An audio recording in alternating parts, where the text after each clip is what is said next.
Hello, good morning, good afternoon, depending on where you are. Hello, everybody. Good morning, good afternoon, good evening, good morning. Good morning, everybody. Hold on, y'all. Let me put my eyes on. Good morning, everybody. Good morning. Y'all know I gotta make me some coffee, so just give me a second. I'll be right back. I really don't need no more, but I'm going to go ahead and do just a little bit.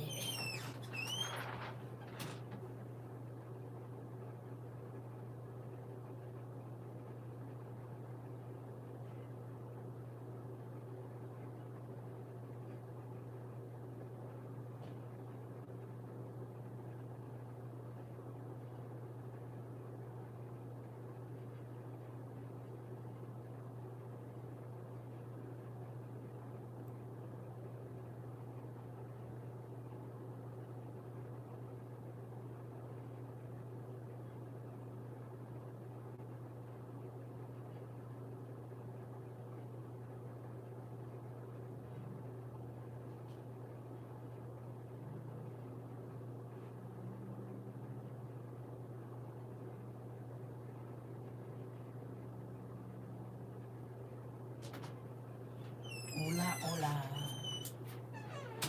Ooh, let's just get all this going right now.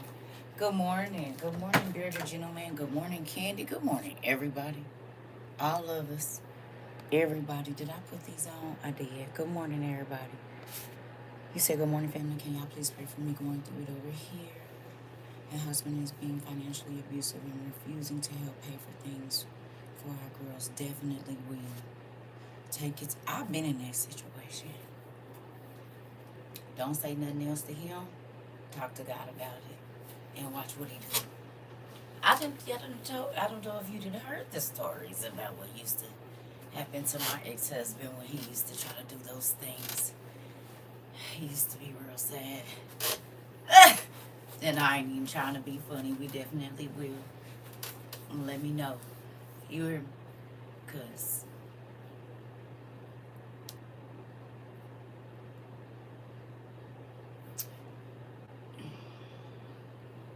stay around for class.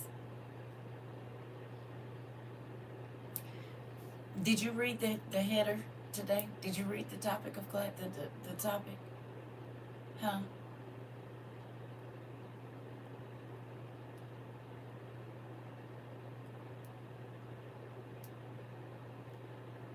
Did you read the name? The title? It's in red. What did it say over there?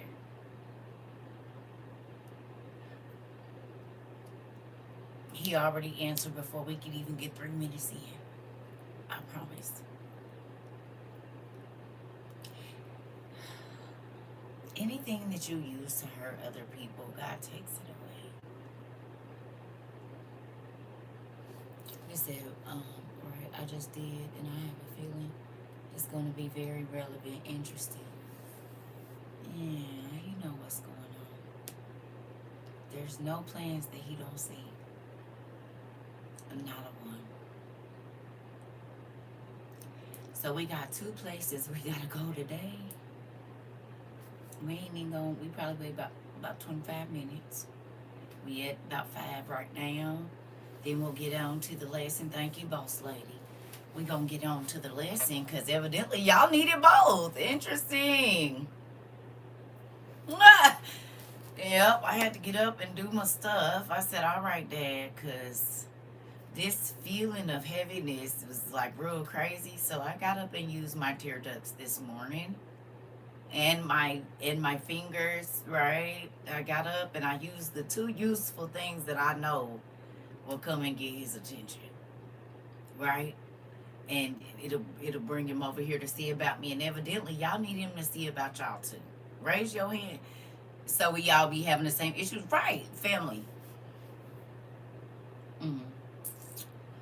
Yep. This is what it means to be connected in the spirit as well.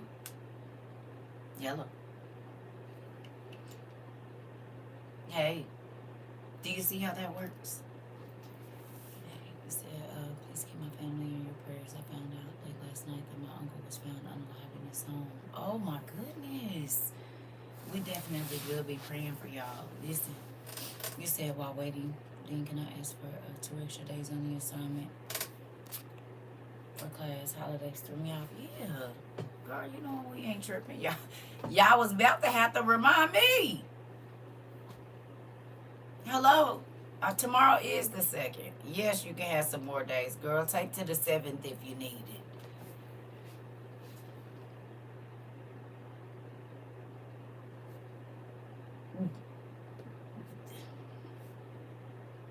We go day by day around here.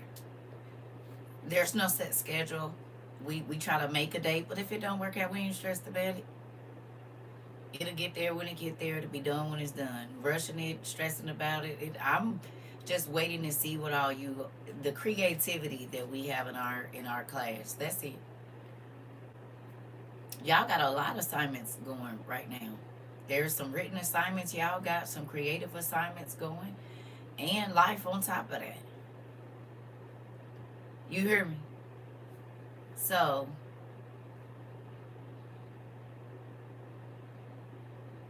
girl, we living life every day. Ain't no telling what's gonna happen around here. Ain't nothing changed. We almost 4 years in, but ain't nothing changed. For real, for real. It's okay that everything is not. What we gonna do about it? Nothing. Uh-oh. Good morning. Good morning. Uh-oh. So, that's the good thing about not... So, me and my little brother was having a conversation last night, right? And it feels really good to talk to him again because we used to be best friends all the way up into our 20s, and then life started happening. But let me tell you. You said, right, because it's been crazy. You said, but God had been exposing people for who they really...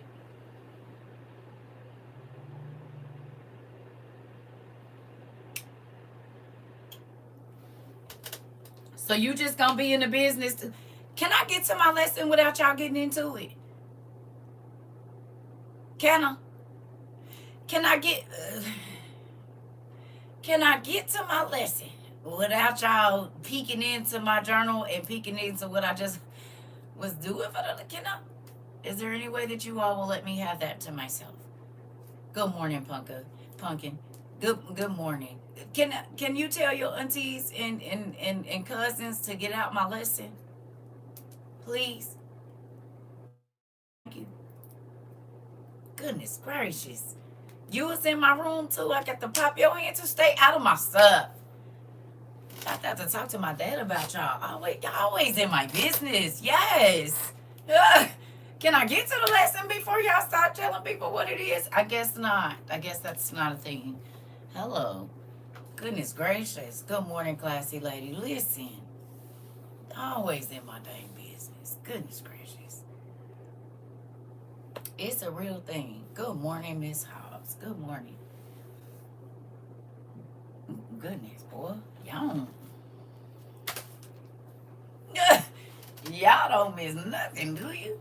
Is there anything that you got? You guys are a very sharp group of people. It's crazy. This morning I was praying because I had a feeling it was monitoring spirits and altars all around me. Wow.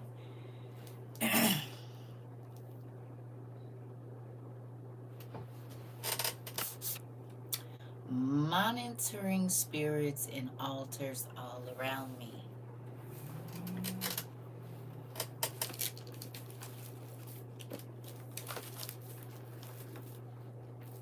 Hey.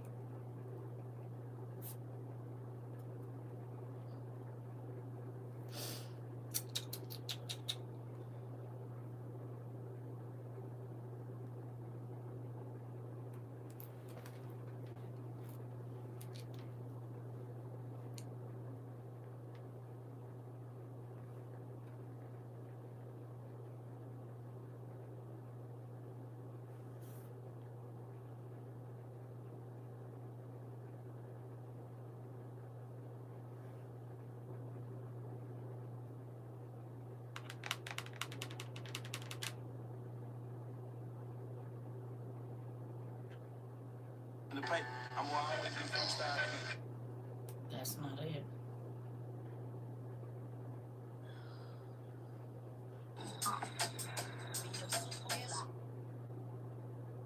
That's not it. It's a specific song I'm looking for, but we just gonna leave it. Um. Oh, yeah, that's what it. Sorry, y'all. Give me 1 second.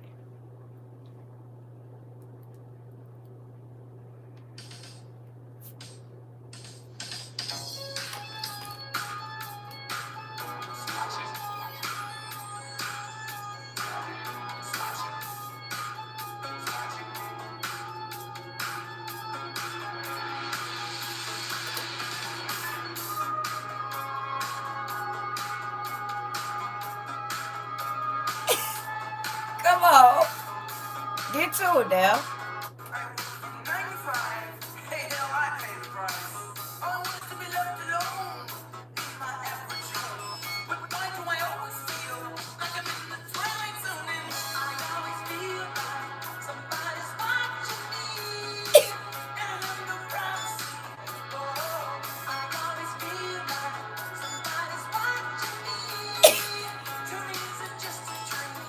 Listen, can y'all stay over there?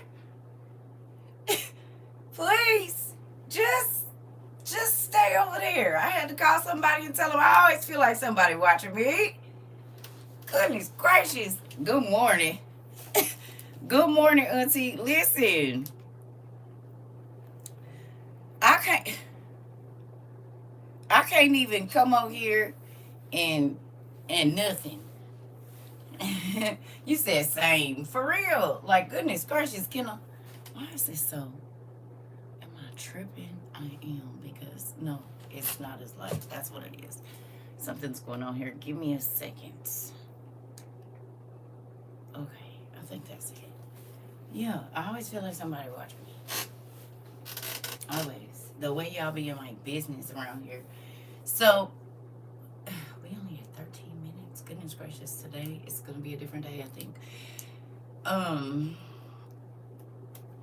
get your pen and paper, seeing as how y'all already he might have already gave y'all the class, seeing as how I can't do y'all already looked at my journal. Y'all already seen everything I wrote down. Just say it then if that's what y'all done already did, because it's looking like it.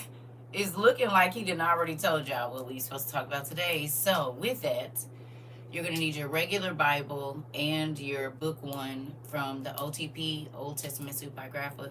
You're going to need those three things, notebook, book one, and your Bible Gateway. I'm sorry. Bible Gateway, book one, and a notebook and some paper. If you're at work, driving, cooking, pooping, showering, working out, don't worry about it. You could catch the rewatch. So if you can't right now, and if you're doing anything other than sitting in a space where you can watch and read, it's fine. Don't worry about it. It's gonna be okay. You could go back and look at it later. Okay. Two things. The name of this class, God knows their plans. He knows their plan. He knows how people plan to, whatever it is that they plan to do. He knows whether it be for good or for evil. And hello, Rose, hello. And so you don't have to worry. You don't have to worry about their plan for you. You don't have to worry about, you don't have to worry. It's going to be okay. You said, wow, you in my business, mama. Oh, just wait a minute. Well, go on and get comfortable and get your stuff so we can go on and get to class. Because evidently, we all over here. You said, and what they plan for us will be their destruction.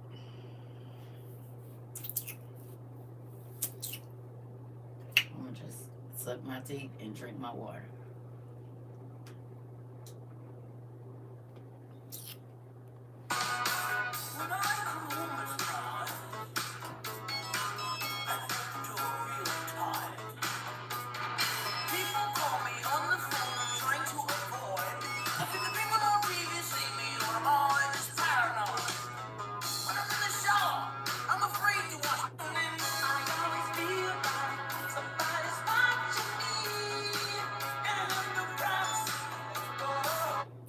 Shanice.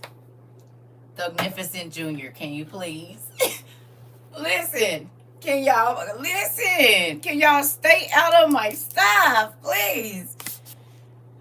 Literally was my prayer, and you said, and praying against it. Then my friend called, and he prayed for me and just said the same thing you just did. Listen, you said, no, you didn't say what I prayed for in the restroom at work. Here we go. Well, yeah. Well, I guess after 4 years, we would be connected in some way. Hello. We've been walking through this together, and here we go. You got about 8 minutes. You said, who's watching me this morning? Listen, my life in real life, the natural and in the spiritual. Hello. Mm-hmm.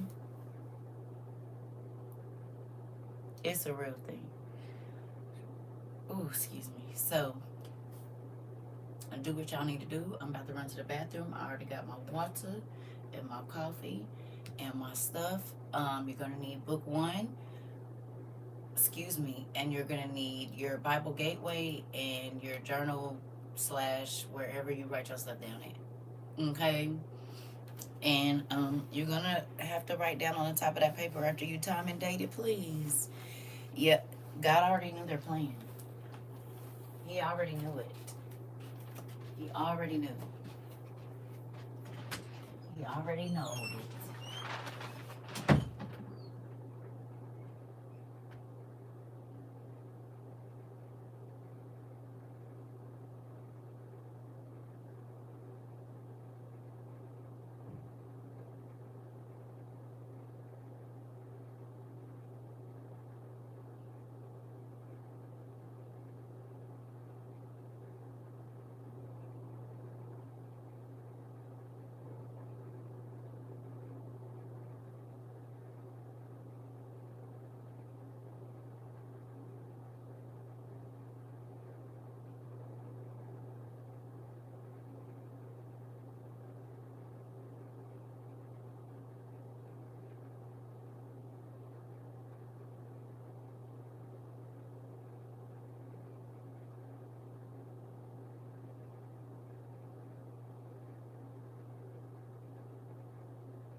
Okay. Here we go. I hope you're ready.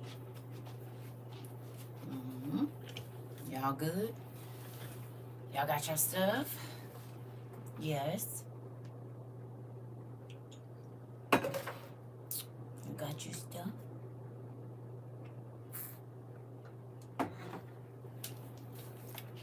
Mm-mm. So the first place that we are going is,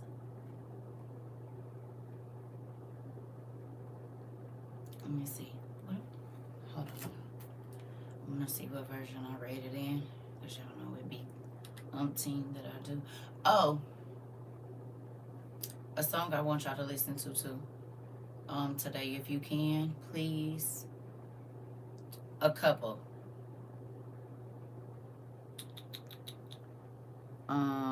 This one.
Ooh.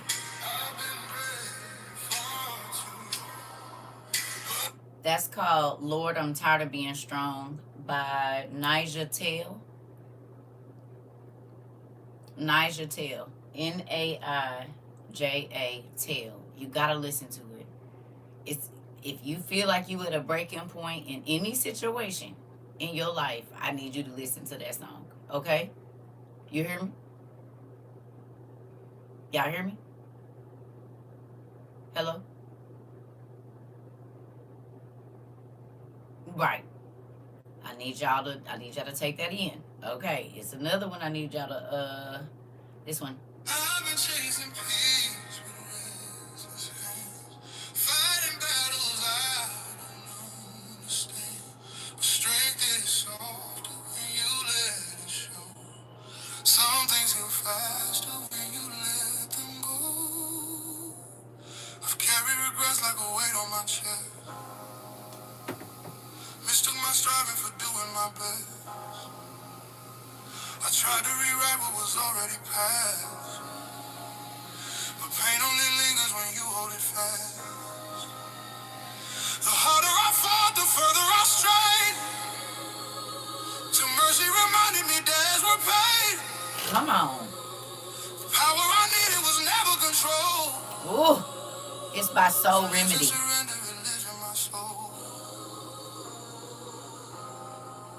It isn't weakness to loosen your hold. It's not weak to let go. It's the way broken hearts learn to be whole. Let the burden cease. You earn the right to a little peace. Love doesn't ask you to bleed anymore. Grace is already waiting at your door. God, take the wheel. It's called Let God Take Control by Soul Remedy. I'm giving it back into your hands. Ooh, just wait, here we go. Listen now. I've seen the strongest collapse in the night. Not for lack of courage, but from holding too tight. There's honor in resting and learning release. And trusting that silence can still bring peace. You don't lose your worth when you need to bend. I'm giving it my best. The truth of your story won't break at the end.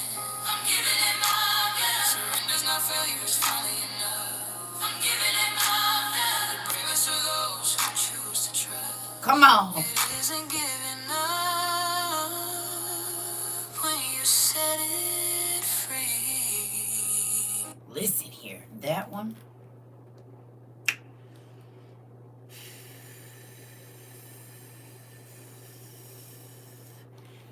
Okay. That is Let God Take Control by Remedy. It's one more. See, I've been thinking about y'all. Now, this one can go either way.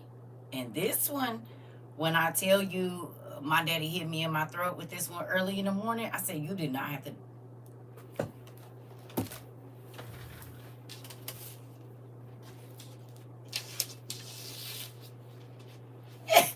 can you do this from God? I don't think you can, right? Because at any weak point, he know where it is. But he hit me, like popped me real good on my head with this one. So much so that I had to go on and get up and make me another cup of coffee after. I said, oh, you didn't have to do that. So here we go.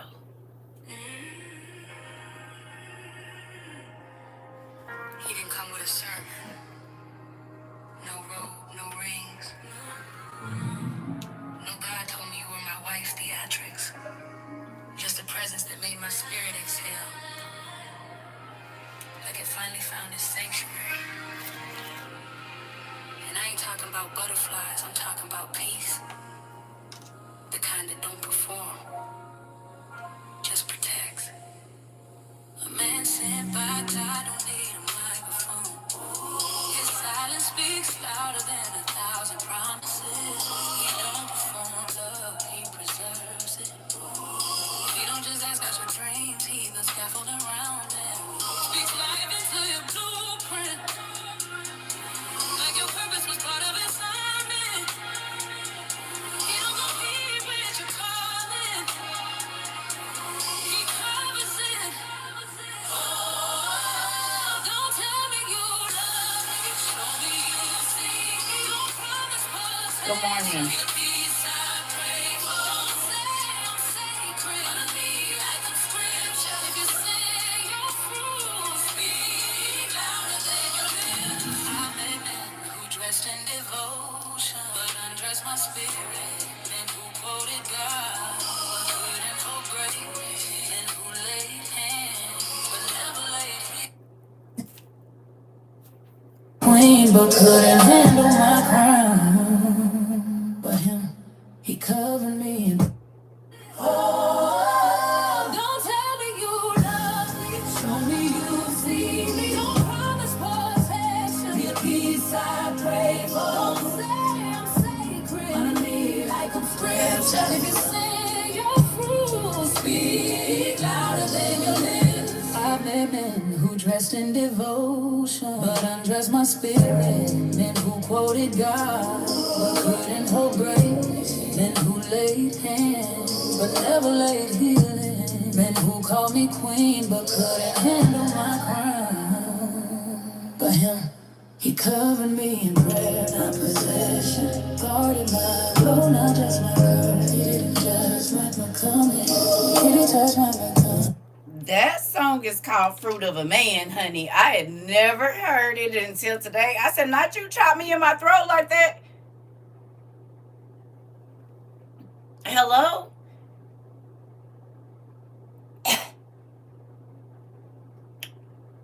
So you just gonna, girl, listen. I said, oh, wait a minute. Hold on. I said that about you.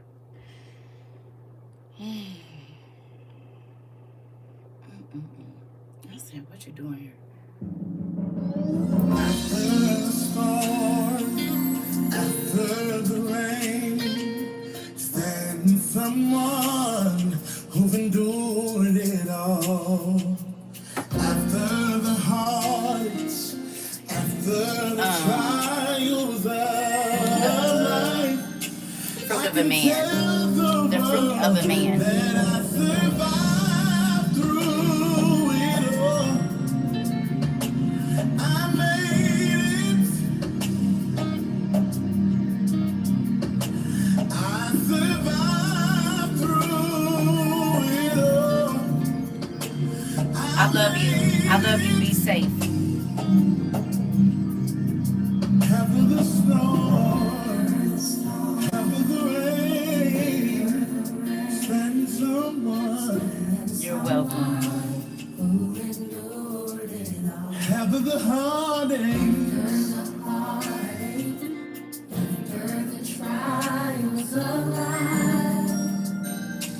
I can tell the world.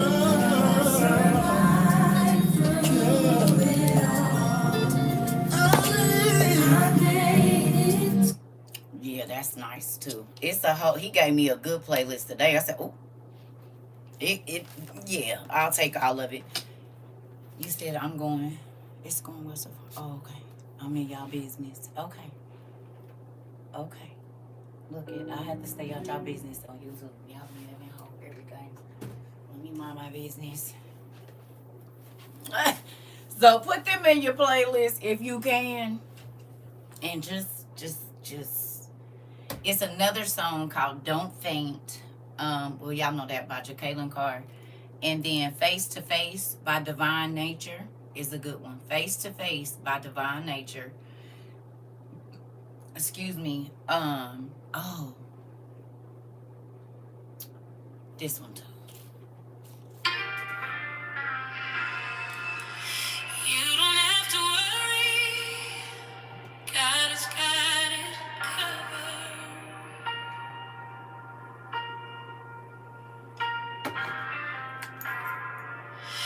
You don't have to worry. God has it covered. So leave your problems at the door. God is opening a new door. He has prepared a new place for you and me. So don't you worry. The lady that came to pray with me when I lost my son, lost her son on Monday. I'm so sorry to hear that. Definitely praying for her. Listen, and now you get to be the same. See how that works out? Definitely praying for that young lady. Now I'm sorry for her loss, but now do you see? Huh?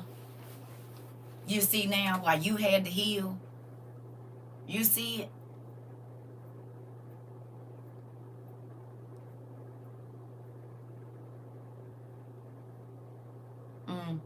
That's why you had to go through what you had to go through. Beauty for ashes. Come on. It's called God Got It Covered. Good morning, everybody. Good morning. It's called God Got It Covered.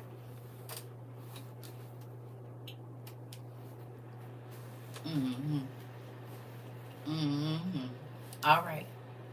You said this lineup is everything. Well, I'm happy it's touching your spirit. Listen, it's some other stuff, but we gonna get on before they get to tripping with us.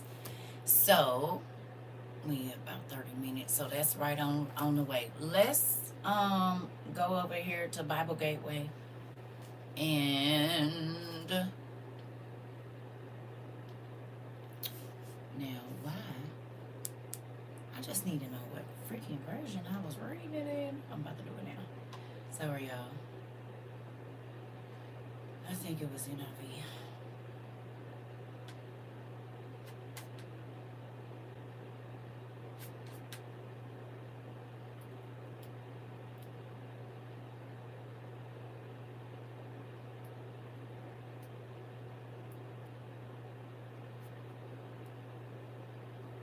Okay, yeah. What is this? Oh, it's ERV. Okay. You needed this today? Well, I'm happy. Going through it, lost my uncle and my aunt in the same week. Well, listen, I am praying for everybody. I am praying for every single person. And maybe that's why he had me play them songs. Because I definitely been listening to worship music and just I had to journal today. It's, I didn't journal for like a few days because I was out of town with my kids and stuff. So I had to go on and get that out this morning, get everything down, everything that has transpired in the last week or so, which I'm grateful. I got some really good news, and then, yeah, so there's that. I said, oh God, thank you. There's that. So we are going to Joshua chapter 8, and we are going to read it in the easy read version, if that's okay with y'all. Say it with me. God knew their plan. Say it with me. Say it with me. God knew their plan. He knew. He knew. He knew what was in their heart. He knew. God, he knew.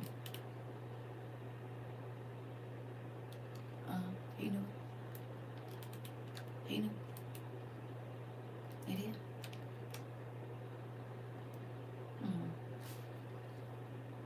He did. Okay. Sometimes that's hard for us to believe that God would still allow an attack to come. Right? Have you ever been like, God, why didn't you stop this? He said, well, how would you ever learn to fight? How would you ever learn war strategy if I didn't let you be presented with situations to war in the spirit? How would you know how to do it? You would be overcome by the enemy every time. And even if the enemy got you into a place where you were cornered or down, guess what? I allowed it to happen so I could show you how to get out of it, or show you that I can walk you out. Either way it goes. Hello? How would you ever know how to war in the spirit unless the experience is needed? It is, Rika. It is, classy lady. Hello? How will he teach you if you don't ever have opponents? Anybody ever played a game? Any kind of game? Is it fun? Hey, Joy. Is it fun playing with somebody that you always beat and it is easy to beat? Is that any fun? No, because it's not a challenge. You get bored. Okay? You get bored when something is not a challenge. It's not any fun. Right? So God is only going to give you opponents that are at your level. Most times or more advanced, because then that's going to make you come up. Right? Anything that is not challenging, is it really worth the effort? You said that's why I was bored in school. That part. That part. You heard me. So I just went on out to where it was challenging. I don't encourage people to do that, but I did do that. Okay. So here we go. Y'all ready? Uh-oh. Wait a minute now. All right. Then the Lord said to Joshua, don't be afraid and don't give up. Lead all your fighting men to Ai.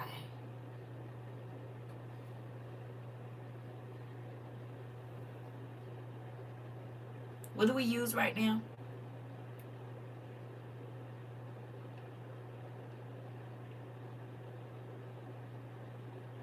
What do we use to AI?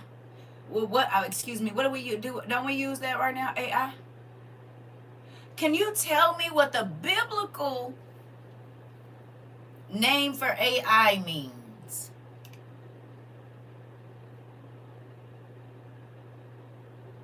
Please.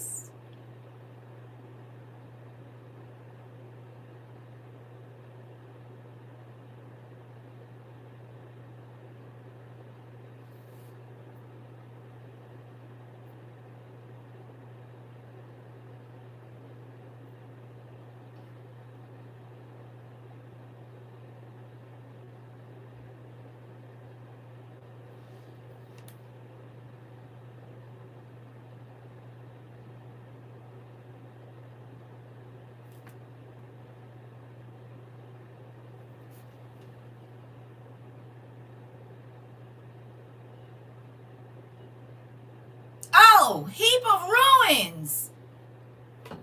Heap of ruins.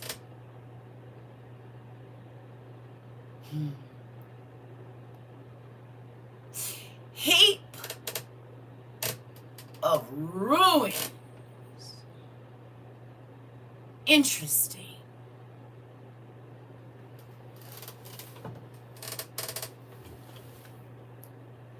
It was a city. Listen to what God told them. He said, go up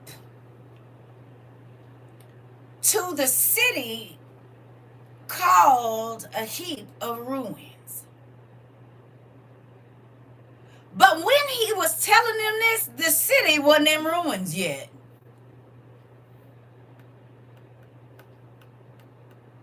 Hello. The city was still moving and functioning and bustling with people and animals and food and businesses and everything. Oh no, it wasn't a heap of ruins yet.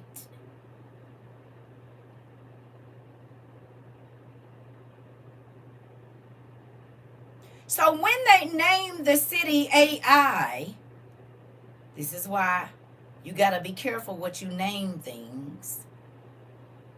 They didn't even realize that when they named the city AI, that it was going to mean Hebrew ruins, or that's what it was going to be. Now, fast forward to 20 and 25. Have we heard that AI is going to crash our societies? Have we heard that?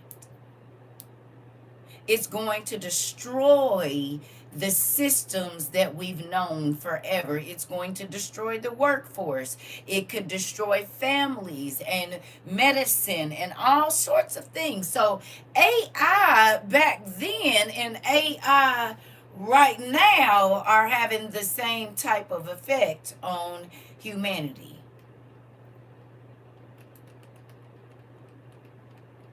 No.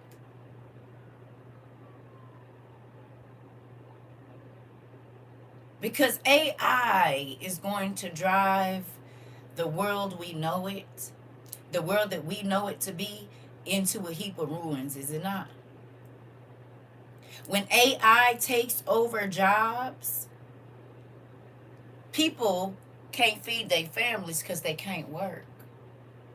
So then people start to react in a negative way and do certain things that will make the world that we know look very different. Have we seen it in movies? Huh.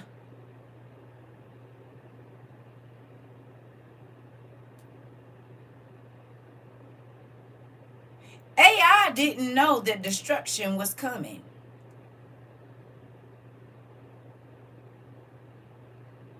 And evidently this AI don't either.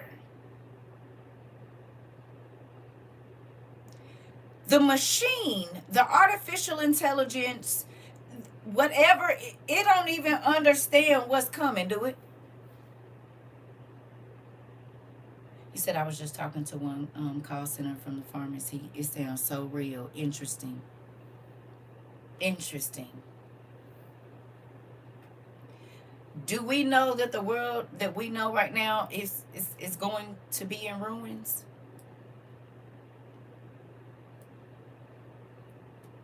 Huh? Is this a fact? From the scriptures and the studies that you've had, what do we know?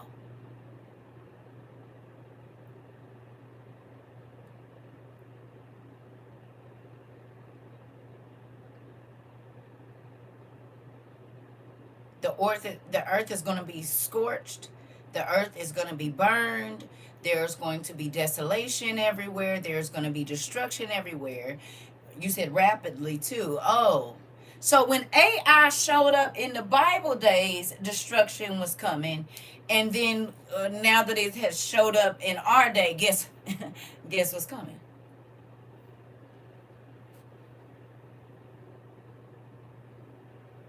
Destruction.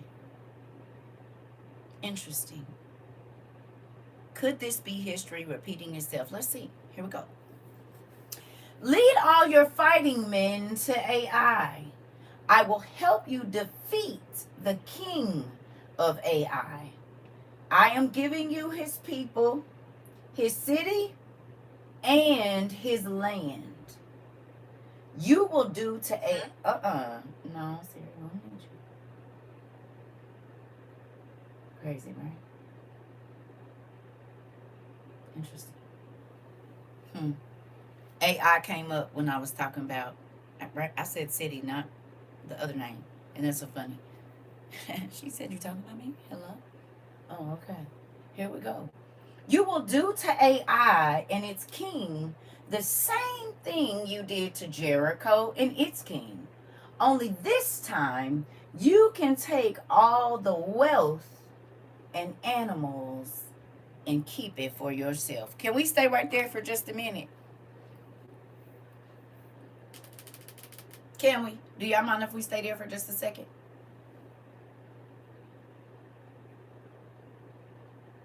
Huh? Can we? Can we be right there for a minute?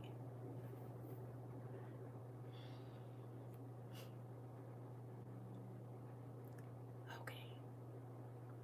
The last time you went up against this enemy,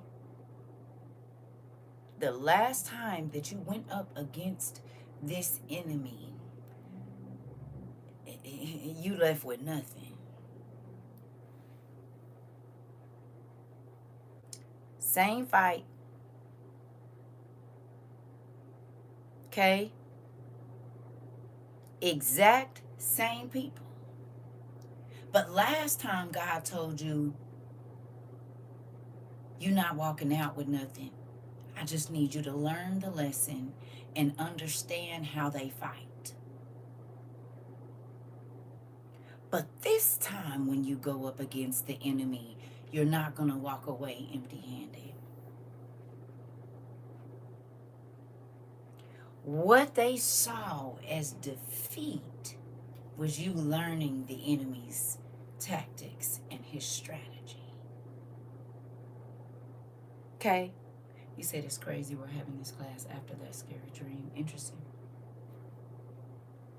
Okay. Do you hear me? They thought when they ran you last time and backed you up in a corner that you was counted out, but you wasn't.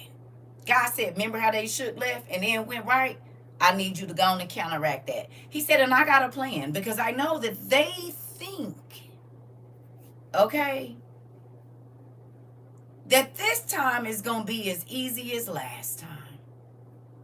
But this time, you're not walking away empty-handed. And what the situation that they built for you, the place that they tried to keep you out of, the situation that they didn't think you was going to get into, guess what? God said, I'm going to move them out of the way, and then I'm going to give you everything that they built up for themselves. Hello.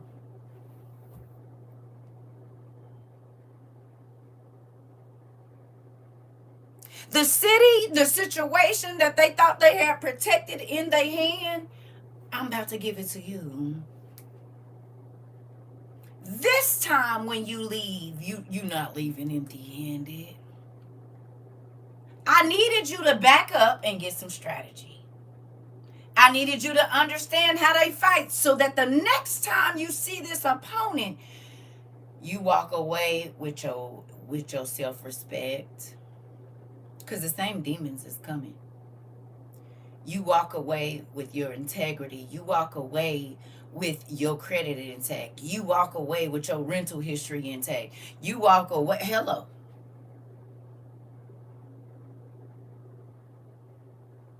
This time you're going to know how to fight. This time you're going to know how the enemy swing. If it's a right hook or a left hook first.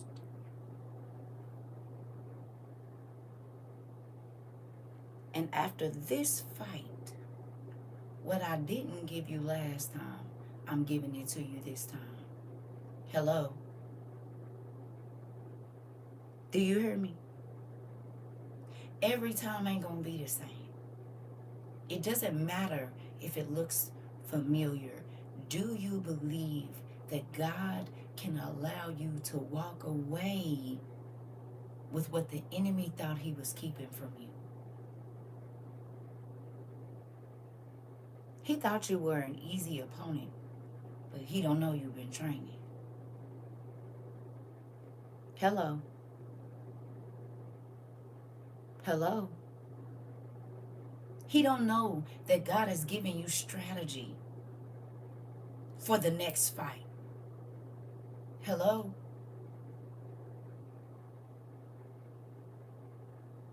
The enemy thought they pegged you. They thought that they had your moves already mapped out. They thought they knew. Oh, this is an easy opponent. Hello? I done already battled this person. I already know how easy this is going to be to defeat them. God said, not this time. First of all, I had to get them close enough to you so you could learn their strategy. In basketball games and football games and soccer games, you have to play against people. You have to go up against them. You have to be opposite the field, just right across the line to understand how to shake and move through to get to your goal. The people in the stands, they don't know how grueling it is to be in opposition of someone that is trying to keep you from your goal because they're just watching. Hello.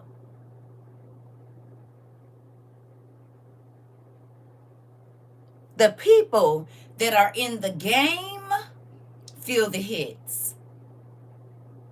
The people that are in the game feel the pressure when all the other players lay on top of them. Hello? The people watching can say, "Ooh," right?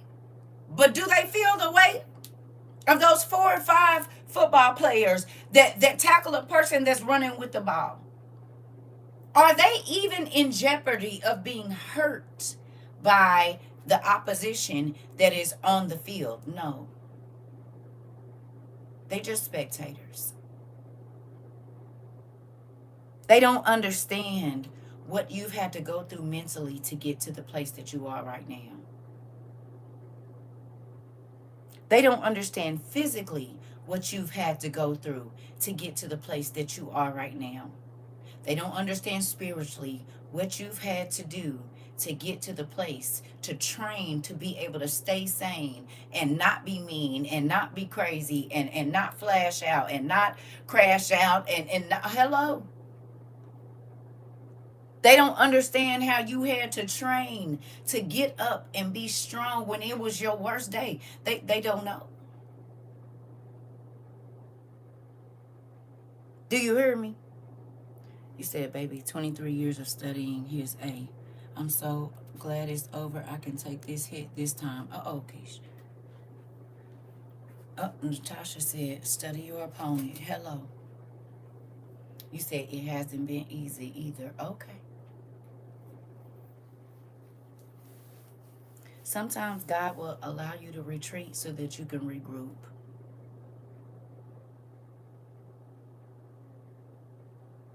And gain a different strategy.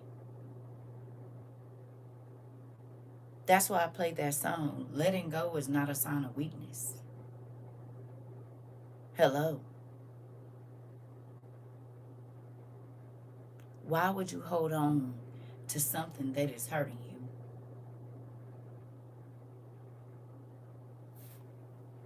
You said, "I'll end my business today." Thanks, Dad.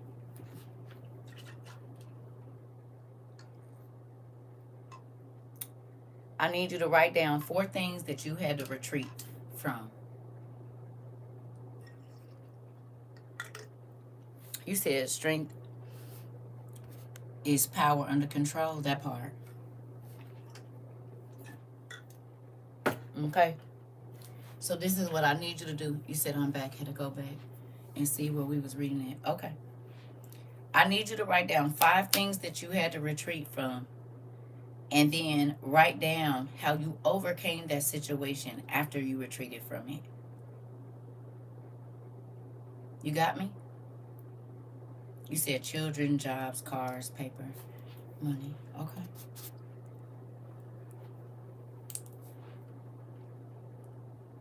Okay. On this paper where it says God knew their plan, 5 things that, no, don't write it here. Write it on your paper. Hello. Not here. On your paper. This ain't for us. This for you. 5 things that you had to retreat from. You had to leave and the enemy thought they had won. And then God came back and turned it all around. You heard me.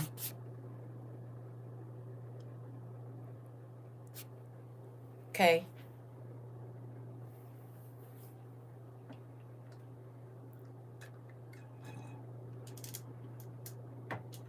Y'all got it? And then we're going to go where we need to go, and then we're going to come back here. Okay? I got to run to the restroom, y'all, real quick. I'll be right back. And plus, I need to give y'all time to write that down because I need you to think about it. It's important.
Okay. Sorry, y'all. Y'all got y'all stuff down?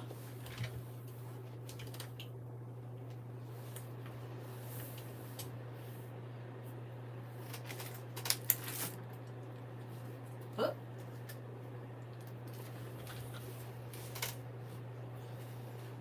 We gonna come back over here. But now we gotta go somewhere else real quick. Y'all got y'all stuff down or no?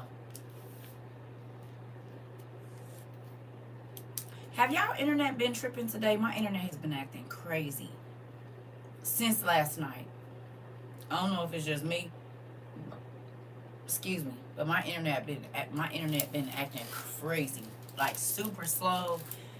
Pages not wanting to load. I don't know what that's about. Since last week, okay. Yours started last night too. Oh, okay. So it's not just me, because I was like, what the heck is going on with my internet?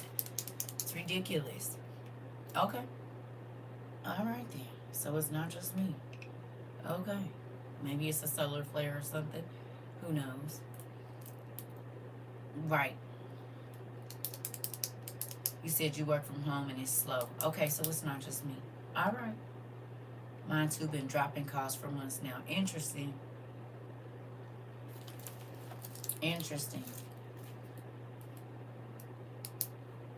You said your comments come in late. Okay. How about y'all? You said, I'm at work and loading slow as well in Florida. Okay. So it's not just me. Okay. The AT&T people are in one street right now putting copper lines, so my Wi-Fi has been messing up. Okay. Yep, it took Sweet Sauce name and put my real name. Interesting. Okay. Oh yeah, they changed that the other day when we was on here. It literally happened while we was in class. Mm-hmm. Okay, you started last week. You said mine be messing up for a minute, but it's worse. The last couple of weeks, right? Okay, all right. So,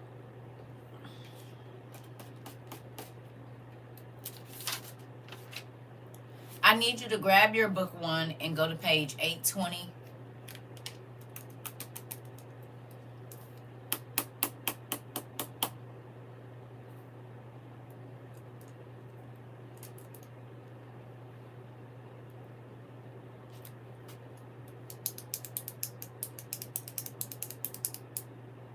Y'all hear me?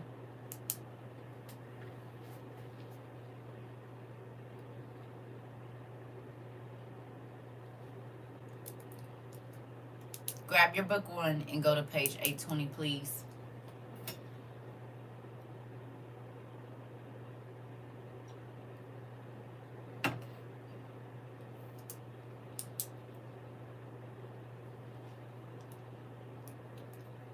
Let me know when y'all over there.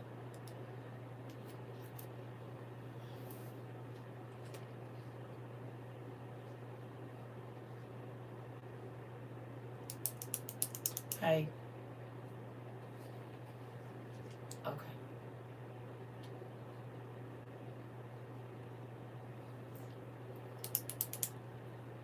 I know this running slow. Both of them is. Okay. Here we go. I need you to go to the 6th verse at the top of the page. Focus. I need you to go to the 6th verse at the top of the page. Okay? And we're going to start at I would awaken. Okay? It says, I would awaken early and pray to the Lord, weeping over the Egyptian woman of Memphis, because she annoyed me exceedingly and relentlessly. In the night she would come to me pretending a mere visit. Can you tell me the definition of pretending?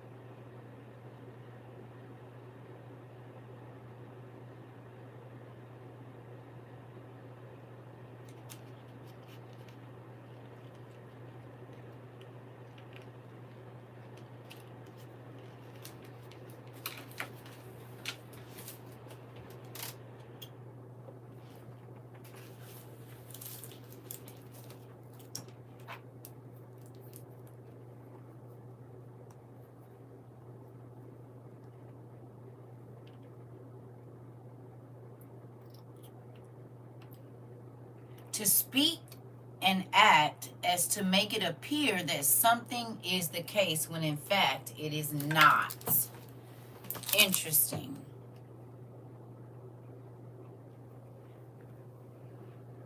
To speak and act so as to make it appear that something is the case when in fact it is not. To act as if you are doing something but you're really not. To act or behave as if something is true when it is not. Interesting. Yes. Interesting. Interesting. So when this lady came to the door of Joseph, she was acting like she was just visiting.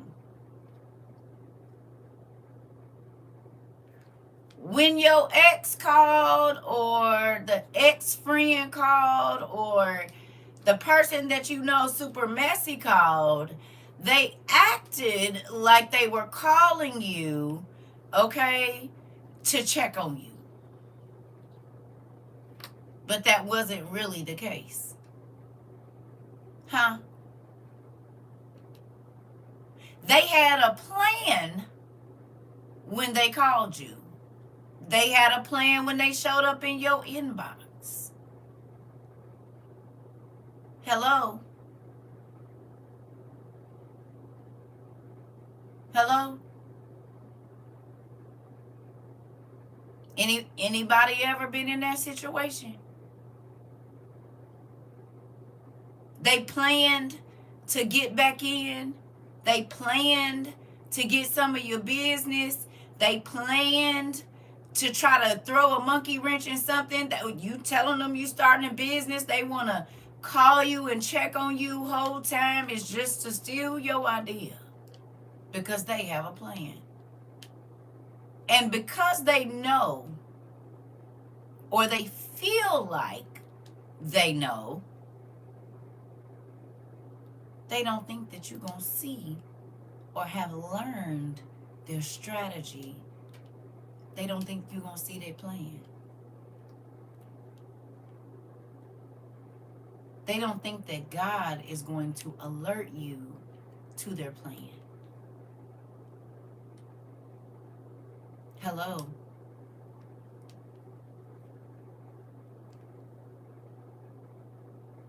Look at this.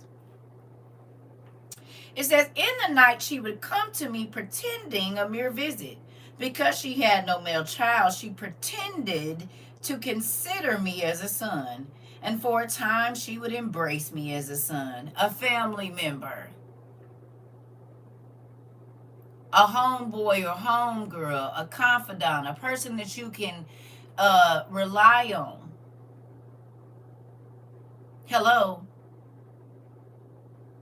How many people have come into your life pretending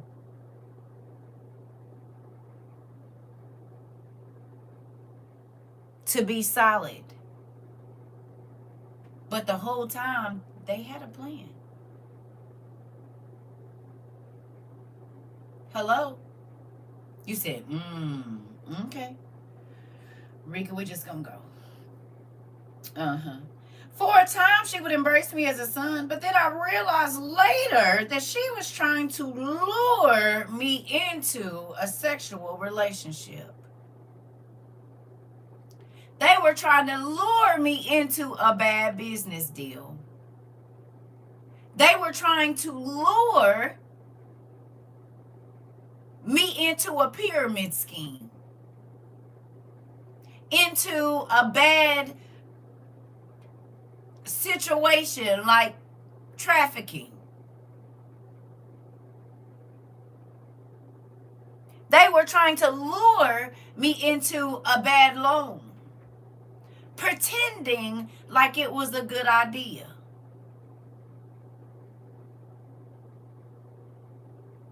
Hello? You ever had somebody pretend to be your friend? Pretend to really care about you? And then you found out they did it? It was something that they wanted, so they were willing to pretend.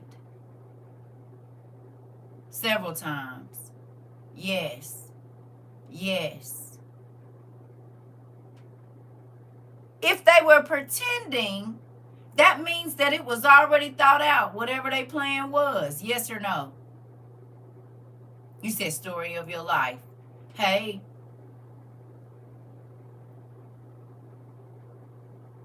The plan already put together if you already pretending. No?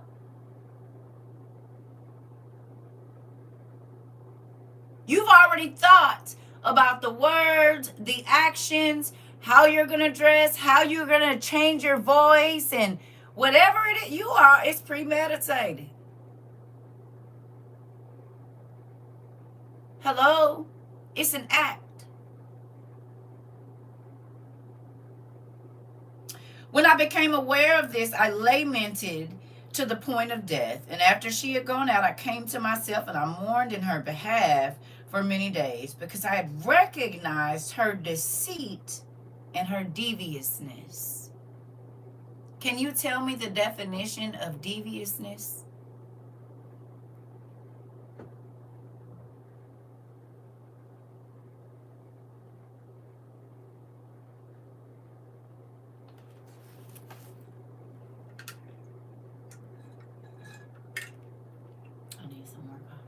I ain't been making that much, though. I've only been making a small cup.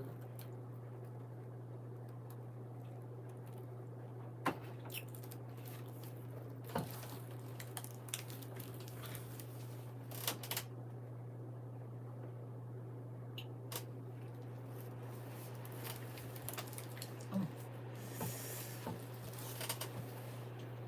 I was about to try to kick that leg out. You better not do it. Good morning, Pumpkin. The quality of being tricky, deceitful, underhanded, or the quality of being indirect and roundabout. So not straightforward is what you're telling me. You can't. So if you being sneaky, you didn't thought out a plan. No? Huh?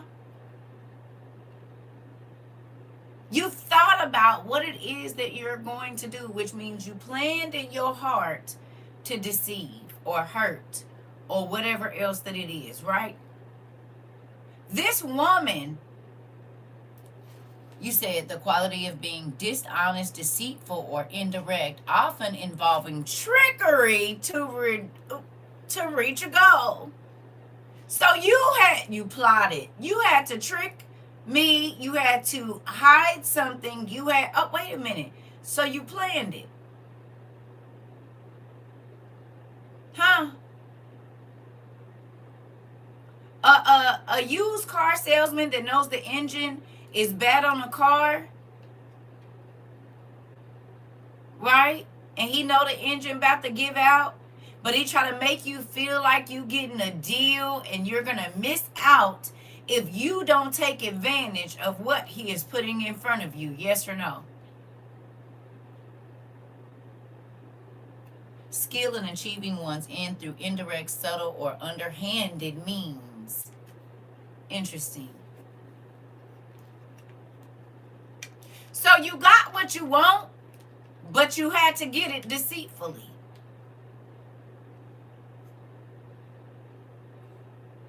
You had to be deceitful to achieve your goal. You had to be underhanded to achieve your goal, which means you had a plan.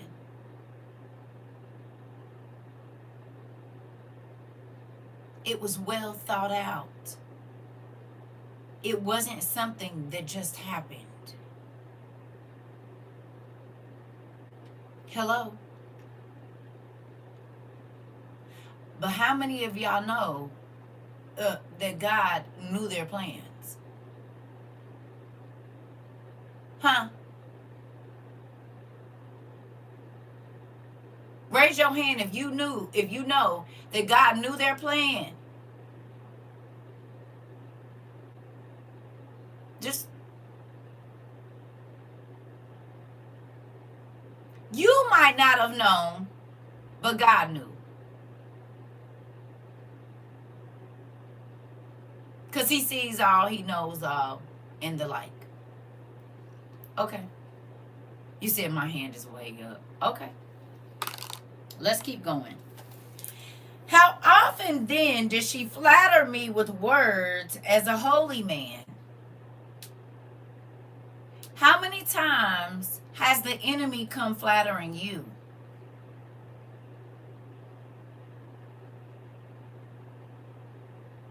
You ever been offered a job and something told you it seemed too good to be true, but you was like, well, no, I mean, it's a job, and then you get there and you find out it was. They offered you all these incentives, and then as soon as they hired you, they put all of these other blocks in the way so that those incentives seemed impossible to reach. If you ever did telemarketing, you know what I'm talking about.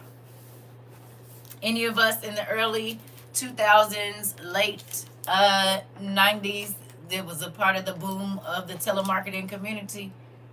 Y'all remember? They used to have whole call centers.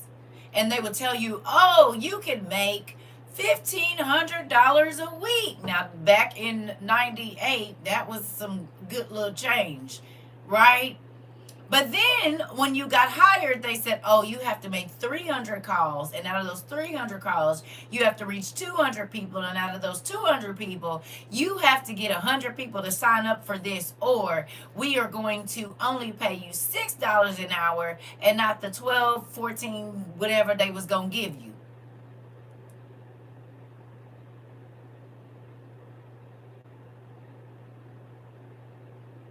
Sign so many people up for carpet cleaning or whatever it was that they was trying to get you to sign people up for. Some of them would say, well, that is a base price if you hit this amount, but that's not what they said when they hired you.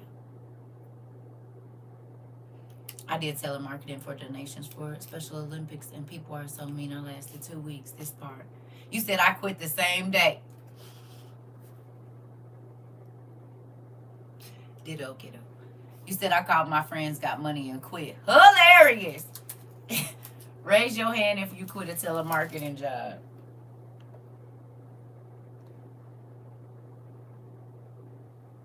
Raise your hand if you quit several telemarketing jobs. You said I got hired and never went. I did pretty good. Listen, you said I didn't last long either. That part, hilarious. Because they was, listen, because they was deceiving folks.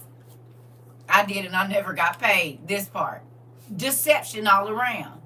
They was telling you it's okay to deceive the people you calling, and you didn't know that they was deceiving you too. You get deceived. You get deceived. Everybody get deceived. Hello.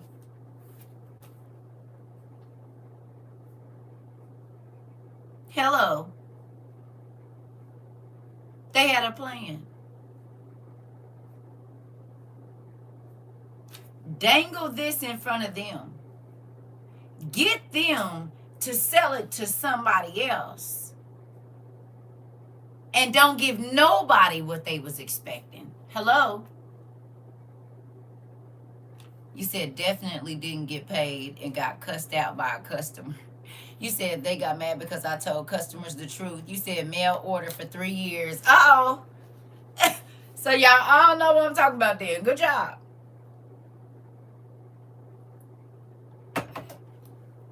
Okay. Did you feel deceived? You said Five Links was the best at tricking people, had an award show and everything. Hilarious. Did you feel deceived at the end of it? Were you sad that you tried to call people and get them in on the deception?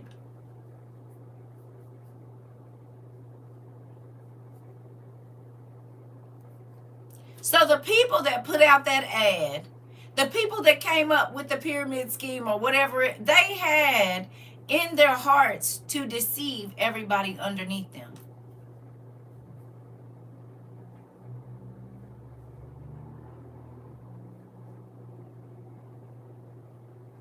Interesting. They had a plan. Hey, listen. It's a real thing. Okay. It says, how often then did she flatter me with words as a holy man, deceitfully praising my self-control through her words in the presence of her husband? But when we were alone, she sought to seduce me.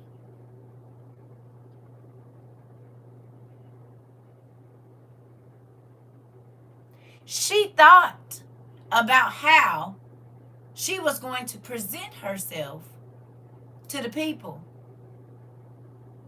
All the while her heart was somewhere else. She planned to deceive the nation.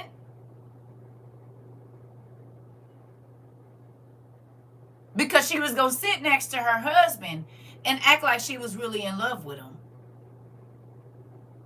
She was going to introduce Joseph as her adopted son. All the while, who remembers us talking about familial love?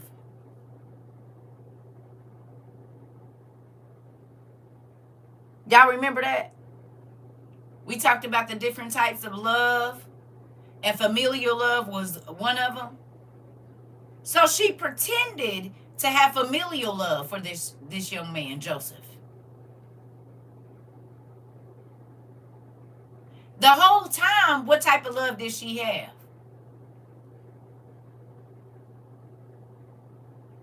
Okay, Auntie.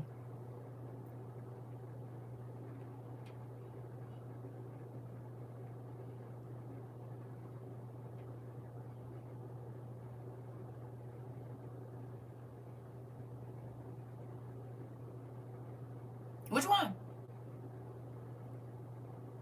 She didn't have familial love for him. She had a different kind. Right? But what's the name of it?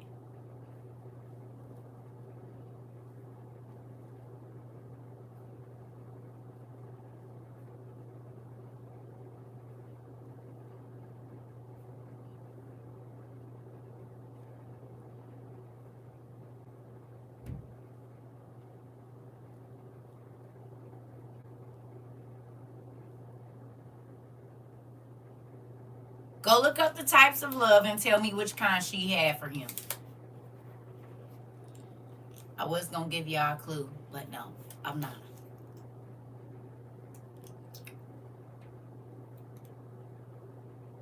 You guessing.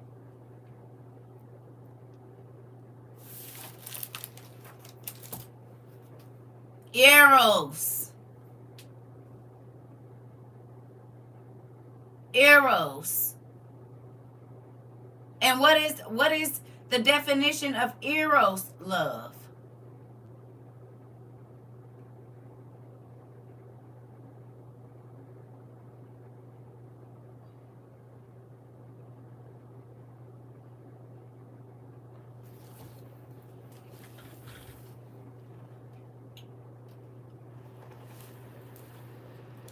Romantic love.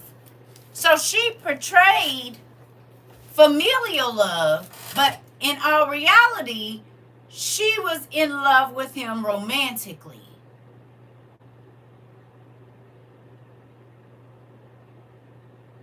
Sensual and romantic love.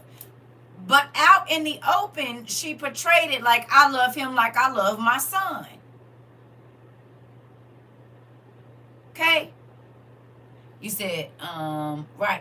A passionate and intense form of love that is often associated with the early stages of a romantic relationship. So why would she be telling people on the outside, I look at him like family, but on the inside, that's how she feel about him? Do you think that God knew her plan? The moment she said in her mind, I look at him like a son, do you think that God knew that Eros was burning in her heart?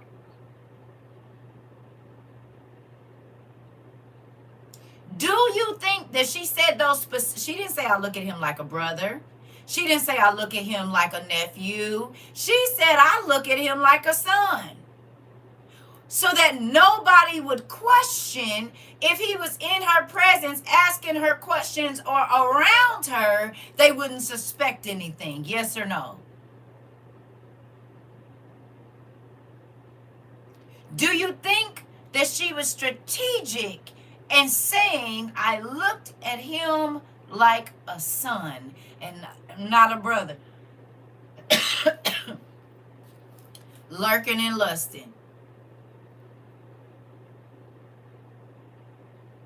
She had a plan.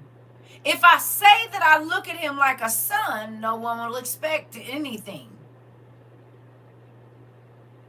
They won't be thinking of me being him with him in that way. So then I'll have all the time free that I need. Yes or no? If I make it look like I'm trying to help him, I will have all the access that I need to him. Hey,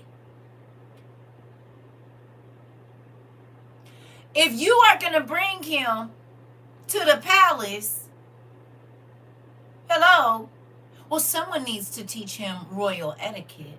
Why not me? You said they won't question her spending time with him. Come on. Do you think that when Joseph was in prison, God knew the Memphis woman's plan? Do you think that when Joseph was getting sold, that God already knew what was in her heart before Joseph even got there?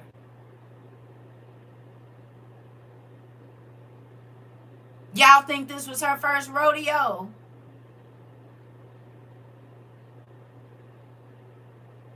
Huh? You think this is the first time she had her boy toy underneath her husband's nose? Because she was bold at what she was doing.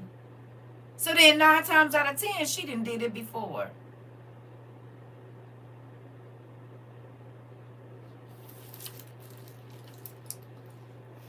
Hello. Okay, let's go. Whew. It says, publicly she honored me for my self-control, while privately she said to me, have no fear of my husband, for he is convinced of your chastity, so that even if someone were to tell him about you, he would not believe it. During all these affairs, I stretched out on the ground, praying to God to rescue me from her treachery. When she achieved nothing by means of it, she began to approach me for instruction, so that she might learn the word of God. And she kept saying to me, if you want me to abandon the idols, have intercourse with me, and I shall persuade my husband to put away the idols, and we shall live in the presence of your Lord. But I kept telling her that the Lord did not want worshipers who come by means of uncleanness, nor would he be pleased with adulterers, but with those who were pure in heart and undefiled in speech. She was consumed with jealousy, wanting to fulfill her desire. But I devoted myself the more to fasting and prayer, that the Lord might rescue me from her. And again, on another occasion, she said to me, if you do not want to commit adultery, I shall unalive my husband by a drug and take you as my husband. When I heard this, I tore my clothing, and I said to her, woman, show reverence to God. Do not commit this wicked deed, lest you be utterly destroyed. For you should know that I shall make it known to all that this is your scheme. Filled with fear, she ordered me not to disclose her plan. Then she withdrew, but kept trying to entice me with gifts and every manner of pleasurable things.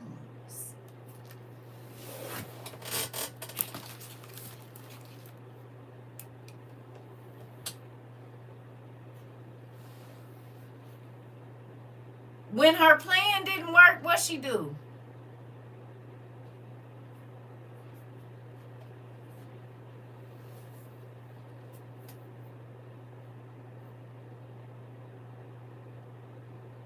When one thing didn't work, what did she do? She came up with another plan.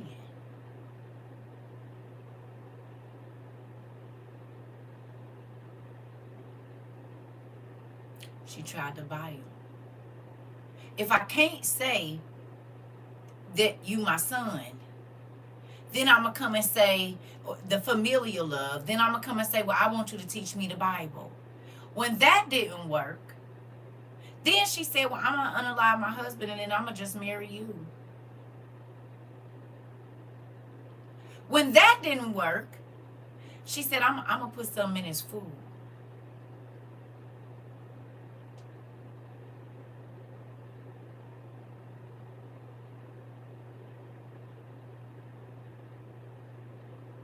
Hello.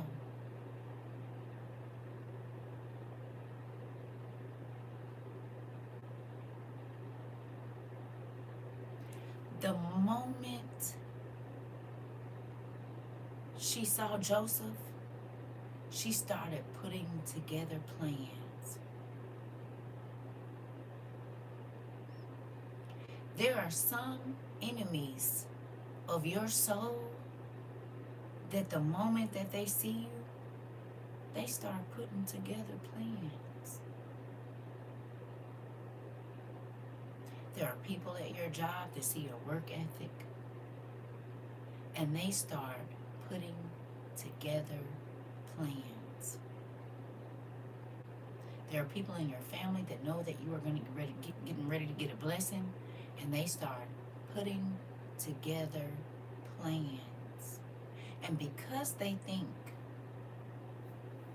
they know you and they're familiar with you, that all the other times that they've been able to get over on you, that they're going to be able to do it this time, but they don't know that God sees their plan. He allowed it to happen for you to feel the way that you felt. You said, it just gave me chills, Circa. I wonder about that. Listen. Okay? So that you could learn their strategy. So when he got ready to take you up against them this second time, you're going to walk away with everything you wanted. You're not going in the same way you came out. See, let's go back over to Joshua. I'm about to show you something. Go back over here to Joshua. Right? We back at Joshua 8 ERV. I'm about to show you. Watch this. Look here. See, I told you we're going to be back and forth a little bit. I'm trying to show you something. Come on. We back over here. Right here. Okay. Back to verse 2 of Joshua chapter 8. He said, you will do to Ai and its king the same thing you did to Jericho and its king. Only this time you can take all the wealth and animals and keep it for yourselves. Hold on. You will share the wealth with your people. Now tell some of your soldiers to hide behind the city. God said, this time ain't going to be like the last time. You're not going to walk away empty-handed this time. Hello.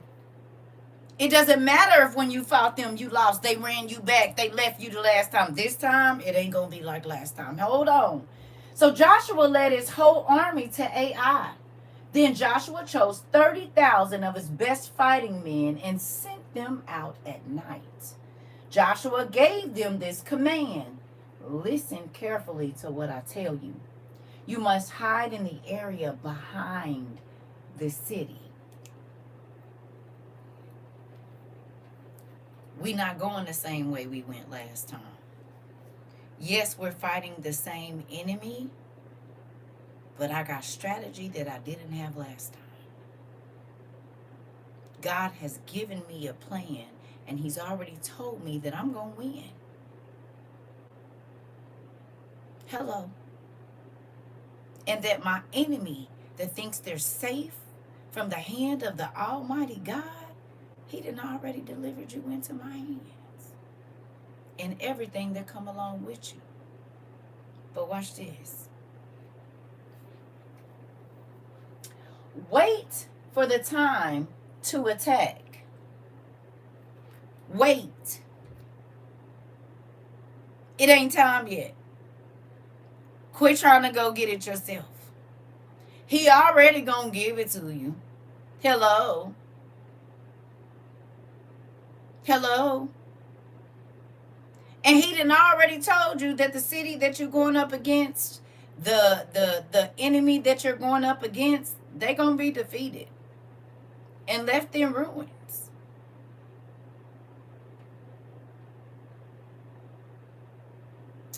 Uh-oh.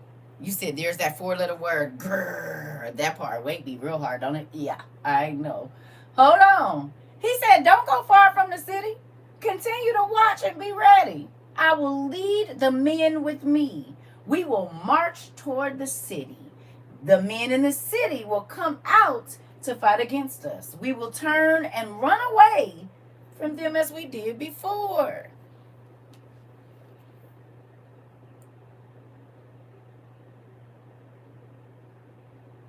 He said, we're going to make them think we scared of them one more time. We're going to make them think that they got us on the run one more time. But guess what? God showed me their strategy. He showed me that they're going to do the same thing every time. So this time, he gave me the plan. Go behind the enemy. Okay? And he gonna stand in the face of the enemy. Hello. Hello. Because God said he gonna fight for us. Hello. Joshua didn't have to go far from the city. Okay? But he had to go far enough out so that the enemy could see him. He had to put himself in a place to be seen by the enemy. That didn't mean he didn't have reinforcements. That didn't mean that he didn't have people placed strategically to fight with him. Yes or no?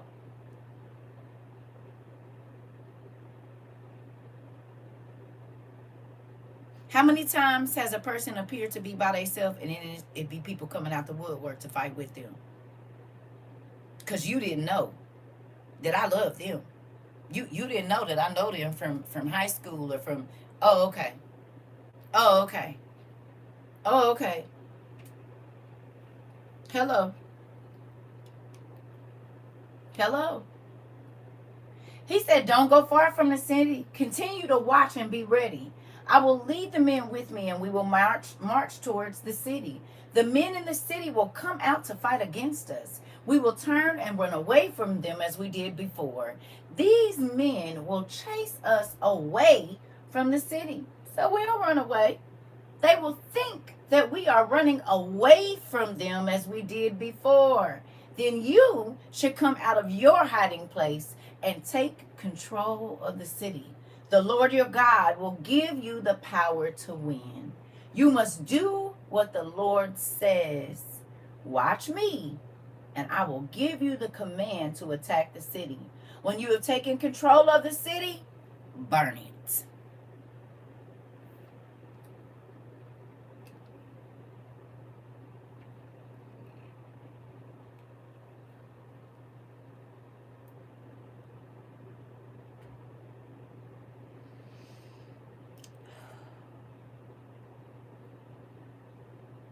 Burn the connection to your past.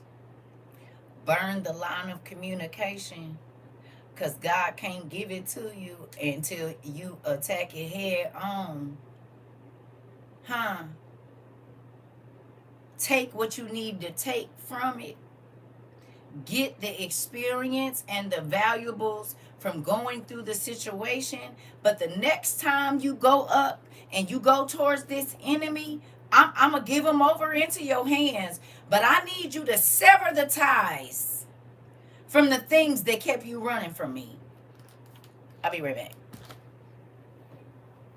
Hello. I need you to sever the ties from the things that kept you running from me. The things from your past that kept overcoming you and kept leaving you destitute and with nothing. Sarah, why the setup?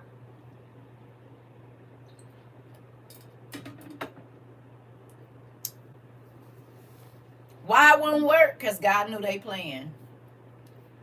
Why he didn't let it go? Because God knew they plan. He didn't have you retreat because you was defeated. He had you retreat because you was about to be victorious. Hello. Let the enemy think they win. Think that they won. They didn't. Hey, sister. Let them think that they won. Let them think that you broken. Let them think whatever they want to think because God got a plan too. Listen. You ever had a boss at a job that thought they was controlling your life by telling you, if you do one more thing, I'm going to fire you? And God say, I got a plan. You said, why are you in my journal today? Listen. Yep. And then they fired you because they thought that they was in control of your livelihood. And then as soon as you was on your way home and broken, God let you get a call from a place you put in the application in a year ago. And it's more money, better hours, better benefits, and closer to your house. Hello. Huh? So you came at you.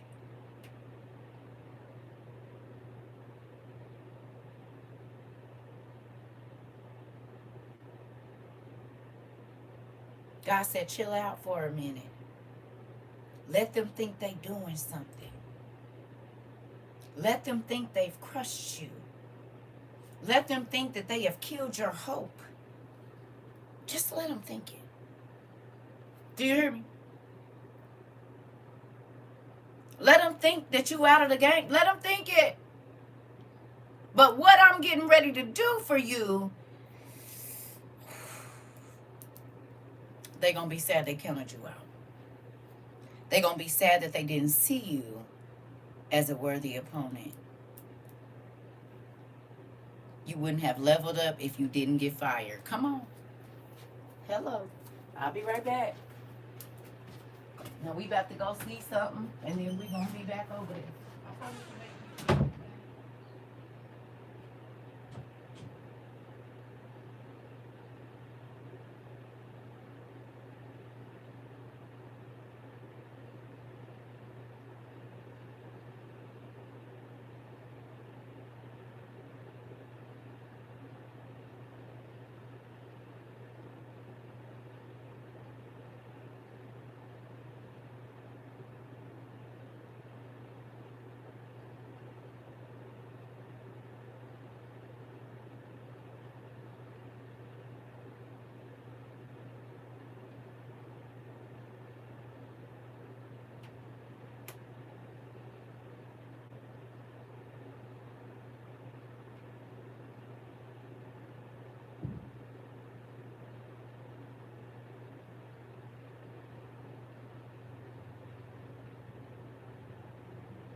Hold on.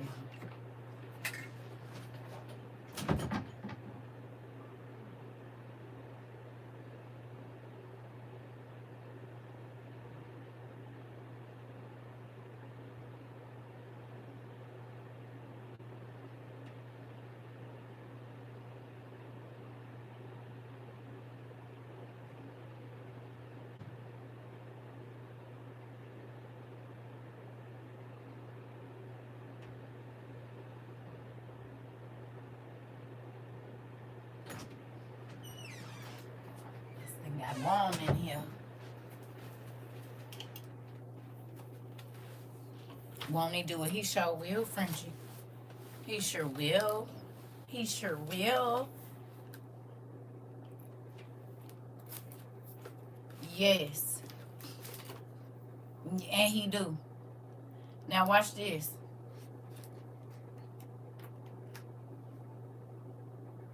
Here we go.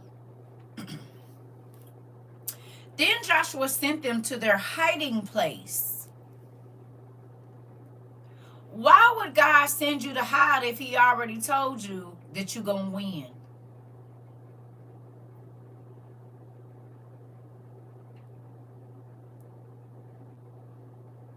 Why would God tuck you away if he already told you you're going to win? What I miss? You said, I'm learning to not be afraid, and it's all of this. Uh-oh. Uh-oh. God's timing. Come on, Sarah, because he's the one fighting for you. Come on. He got a plan against your enemies and the people that come to destroy you and destroy your peace and destroy what you're trying to build in the spiritual and in the carnal. Hello? He saw their plan before they ever started putting it together. He knew the enemy was watching you. He knew the enemy thought that they had mapped out all of who you were and what you were capable of and all that. God said, watch this.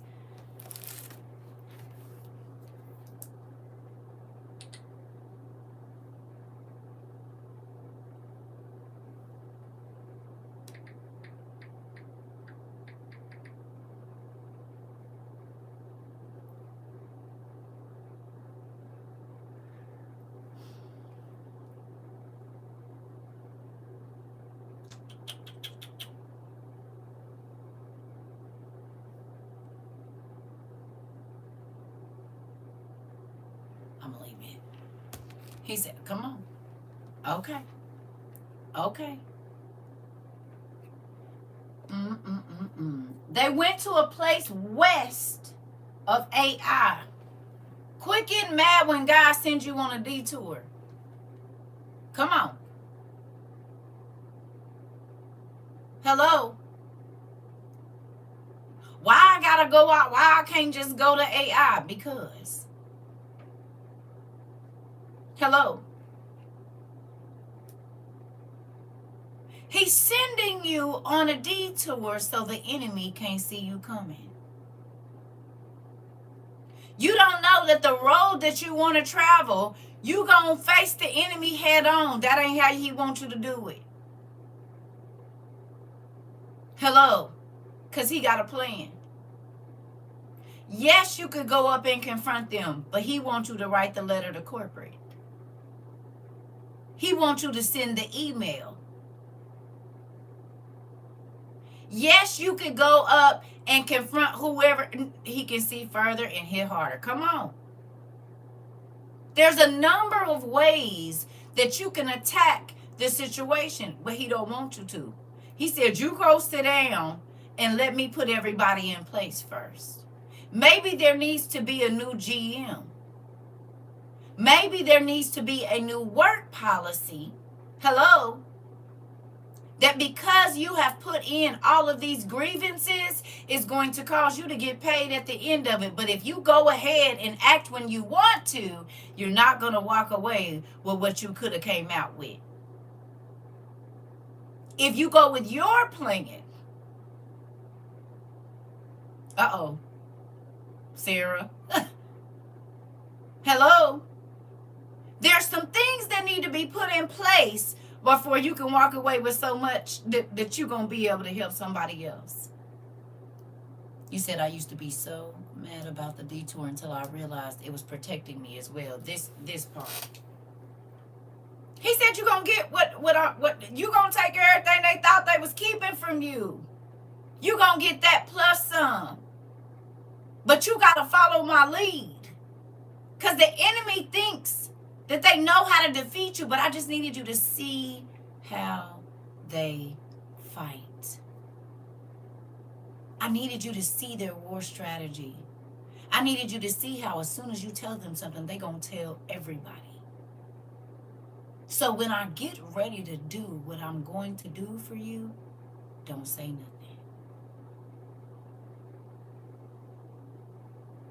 Don't give away my plan. Don't tell the enemy how to destroy you. If you move prematurely, the other people won't be in place. Hello. If you're planning to leave, you said, I know the plans I have for you. God's thoughts are higher than our thoughts. God's ways are higher. That's true, Lindsay. Okay? He said, wait. Listen. Hide. Watch. And be aware. Hello? Stay in place until I say move. How many times have we been in a situation where God told us that he was going to give us something and we rushed ahead of him because he told us our destination, we went ahead and rushed ahead of him and it messed everything up. You said, and it's never going to be comfortable. It's going to be up and down. Hello? Hello? Too many times. Too eager. Okay. He already told you it's yours. What you rushing for? He don't need you to figure out the road to get there. When he told you he was going to give it to you, he already had figured it out. Tasia.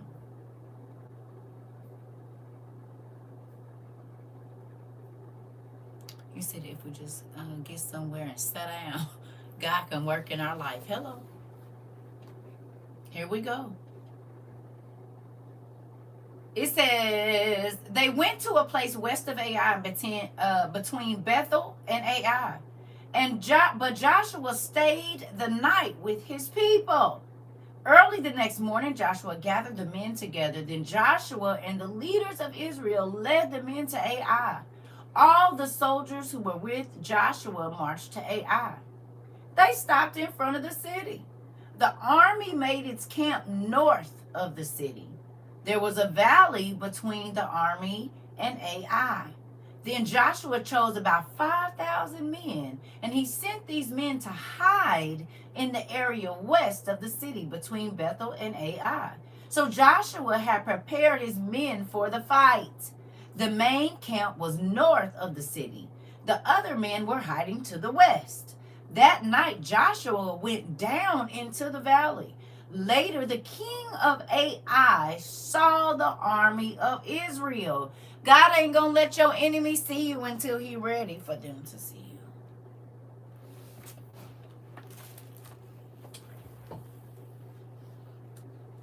I'm going to say it again. He's going to have everything in place before he allow your enemy to see you if you stay where he tell you to stay. If you do what he tell you to do. If you wait until he says go. Your enemy won't even see you coming. And they don't even know that everything that they prepare for themselves, everything that they thought that they had that was protected, God was getting ready to hand it to you on a silver platter. Hello. The blessings that they tried to keep you out of, the positions that they tried to keep you from, the money that they tried, everything. The happiness.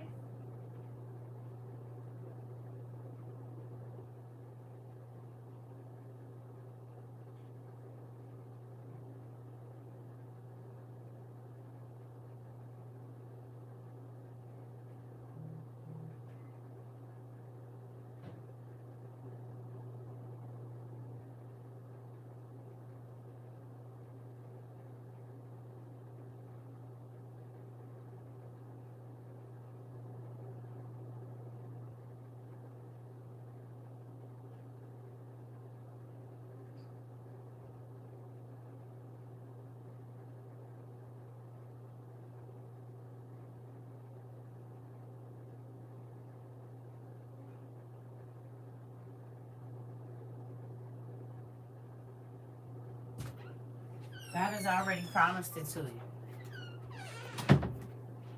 But it's people trying to stand in your way from you being able to obtain it, receive it, see it, touch it, anything. You said, yes, just the wait for me is always the hardest part. Here we go. I have to show you why you should. Okay? Whew. It said, later the king of Ai saw the army of Israel. The king and his people hurried out to fight the army of Israel. What's the difference between the king of Ai and Joshua and his people? In this very sentence right here, in this very scripture, what's the difference? Tell me. What's the difference? Not waiting. Not being patient. They rushed. They hurried up. Soon as they saw it, they was on it, ready to go. I'm ready. Let's do it. Why we waiting? Let's just go do it now. That was the difference. They didn't have nothing planned. They just rushed.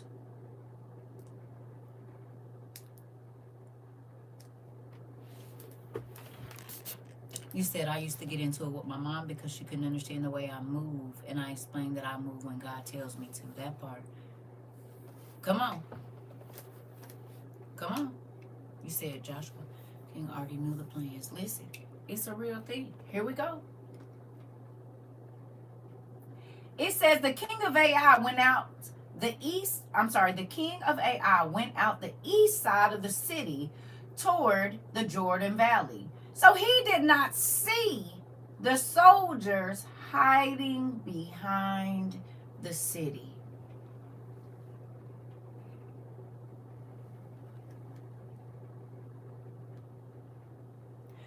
When you rush, you can't see the danger.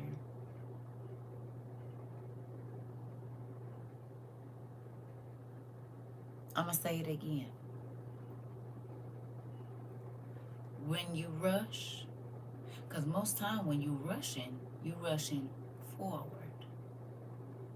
And if you rushing forward, you can't see what's behind you. You can't see the danger that's on your heels. You can't see the enemy's attacks that he has strategically placed around you. Hello.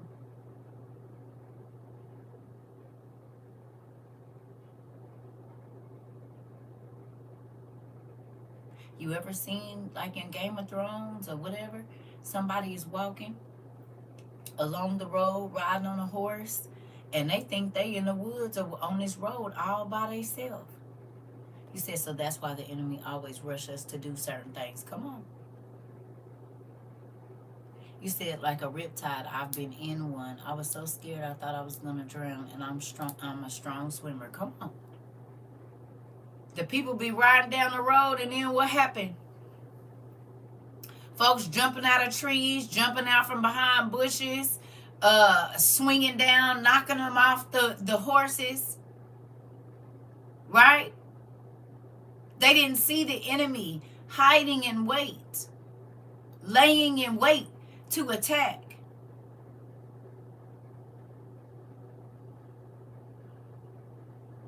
There might have been something in their gut that said, don't go down this road. Don't talk to this person. Don't let this person in your house. Don't let this person in your car. Don't let this person in your body. Don't let this person in your life.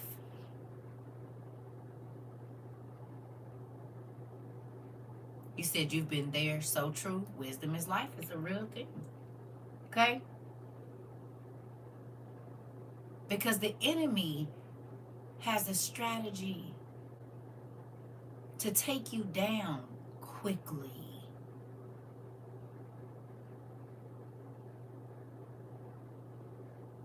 Hello. They saw how you fought against other people. The king of Ai knows that Joshua fought against Jericho. He probably heard about the battle. He already went up against Joshua because he said, we're going to whoop them like we did last time. We're going to have them running like we did last time. I'm going to be able to do them the same way I did last time. Anybody ever went back to a relationship or a friendship and they said, I'm sorry I did that to you. Whatever their excuse was for being able to get back into your presence. Have you ever gone through that? Anybody? And you got it worse than you did before? Interesting. Interesting. You said minus the apologies. Okay.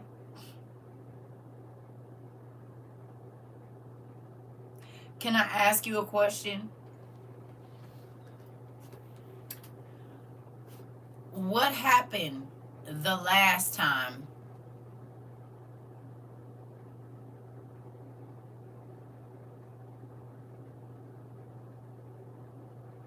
were you stronger and able to strategize the last time when you were able to overcome the situation?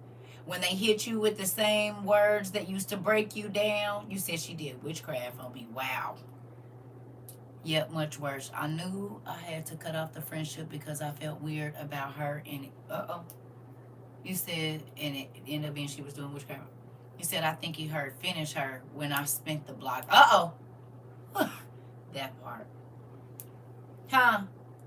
I went to jail and I flashed out. Oh, yes. Praise the Lord. So much stronger. Okay. So the strategy of the enemy that worked last time didn't work the last time. You said, I knew that he was playing games and I knew his tactics, so I just ended up leaving him. I was more vigilant and I said, this is not for me, and I left. Okay. Stronger. Yes, ma'am. Saved and moved to another city. Oh, okay. You were stronger. Okay. Yes, and walked away without even saying anything. Oh, stronger. Discernment definitely grew. The last time was the last time. A girl tried to set me up because she said I was too nice. Wow.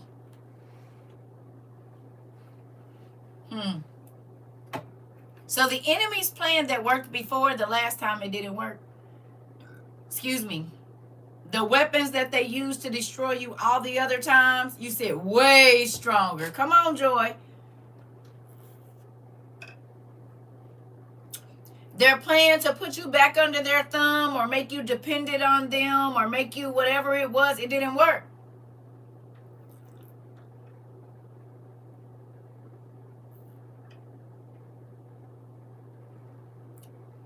Girl, learn to walk away. You said, glad I learned to walk away from that day forward. Interesting. Did it make you not rush in next time? Did it make you use more strategy when you was around folks? You said, I wasn't going back. I moved to another state. That part. Interesting.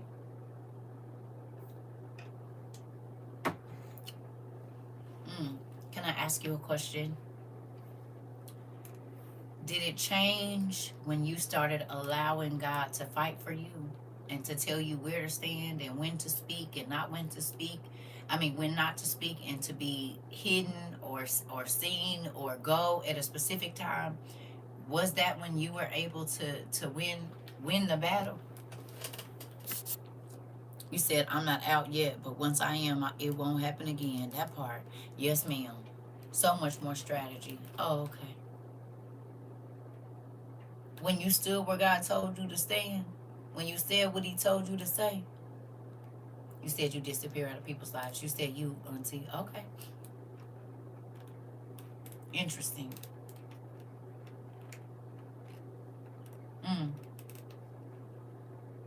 You said, yes, when I let go, ahead it changed. All right.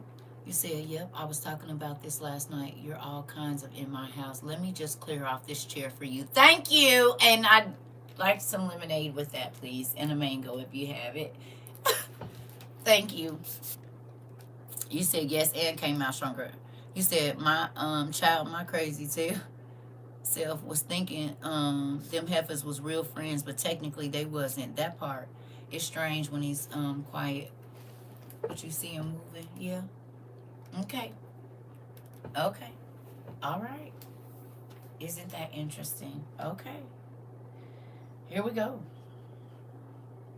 It says Joshua and all the men of Israel let the army of Ai push them back. Sometimes you have to let the enemy think that he's winning. Hello.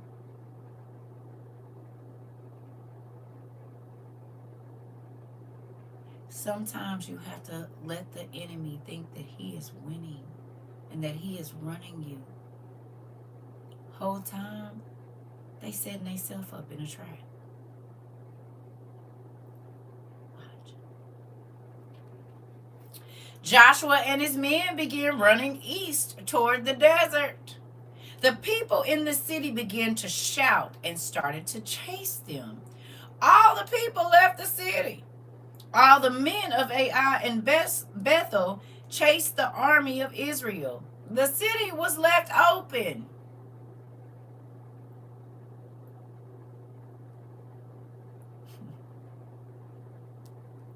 You so worried about pursuing me, you didn't even see you left your city wide open, easily to be taken. You left your space unmanned because you too busy worried about chasing me and trying to destroy me. Hello? To destroy my character, to destroy what I'm building. You left your business all the way open and hello for you pursuing me and trying to destroy my joy, my peace, my happiness, my strength. Chestnut checkers. Come on, Sarah. Sarabe. Hello? The people of AI thought they was doing something. Because it was a group of them. And all they saw was the 5,000. Hello, hey boy, I love you. Okay? They thought that the only number of people was this 5,000 that was in his face, but they were surrounded by another 25. Hello. They thought that Joshua, all he had was what they saw in front of them. Whole time.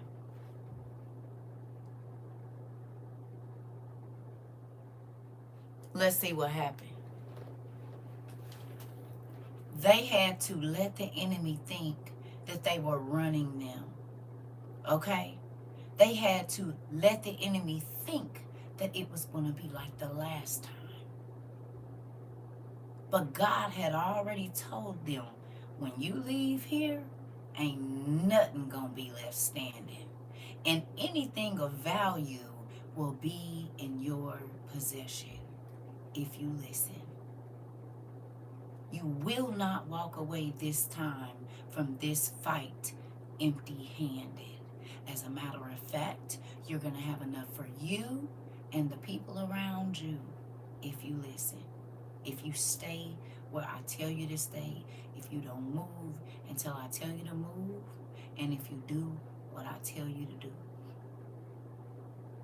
You hear me? Do you understand? You cannot go out prematurely. And because the enemy has ran you for so long, has been able to crush you or keep you trapped or bound for so long, this time when they come up against you, they gonna think it's gonna be the same thing, but God got a plan because he knew their plan. He just needed you to understand how they fight. So he let it look like the battle was gonna be easy because they studied you. They saw you fighting against other people. Hello? You hear me? The kings of AI and the men of AI and the soldiers of AI, they have fought against Joshua before. And they watched them fight other people. So they figured, oh, this ain't no. Then they thought they saw him, and it wasn't that many of them. But look at what happened. Let me show you something. God had reinforcements, honey. Ah! You said you thought you was the only source. Absolutely not. Hello. Let's go. Right here. It says, the city was left open. No one stayed to protect what was valuable. I'm going to say it again. You trying to break into my house and left your house wide open. You trying to steal my value and left your valuables unattended.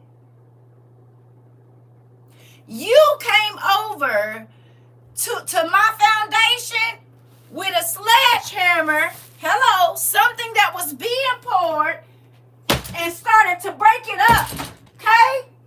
But guess what? You didn't know it was somebody over there that picked your whole stuff up and dropped it. Hello. You should have been guarding your own. You should have been worried about your foundation and not mine. You should have been worried about your sin and not mine.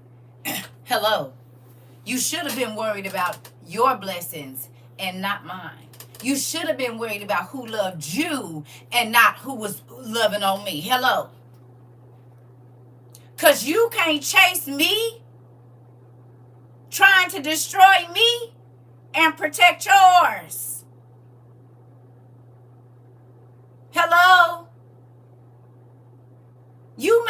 You put yourself in a vulnerable situation every time you try to destroy me.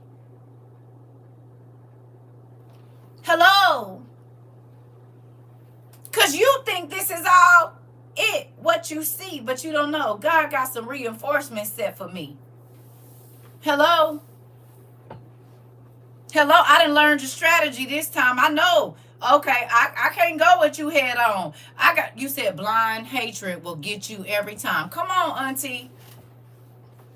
You said focus all in the wrong place. That old bait and switch tactic. Come on. If you trying to destroy me, you leave your valuables unattended. Hello. And if I went up against you already, I learned something the last time. I learned I can't tell you my business. I learned I can't trust what you say. I learned you're not trustworthy to be in my house. I learned you're not trustworthy to be in my body. I learned you're not trustworthy with my kids. I learned you're not trustworthy with my vehicle. I learned you're not trustworthy with my dreams. Hello? I can't tell you my dreams. Either you're going to try to steal them or you're going to try to destroy them. But the problem is, when you come with your sledgehammer to destroy my happiness, to destroy my strong mind, to destroy the peace that God has given me, you leave yourself wide open. Because God knew your plan.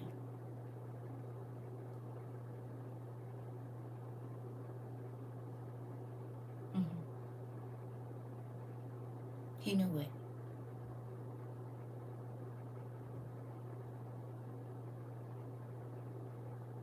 Don't be worried about people that come and try to destroy your life, destroy your happiness, destroy your joy, destroy your relationship with God. They have a plan, but God saw it. And this time, you're not walking away empty-handed. God already told you He gonna level it to the ground for them doing what they did to you. It never works. Come on, son. I love you. You love your mama? Do you love your mother? Son.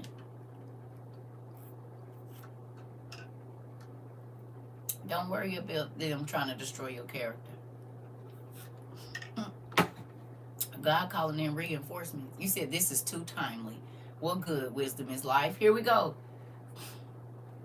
Then the Lord said to Joshua, hold your spear toward the sea. Woo, woo.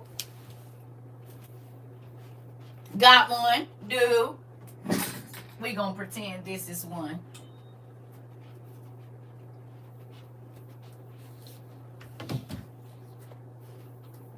Hello.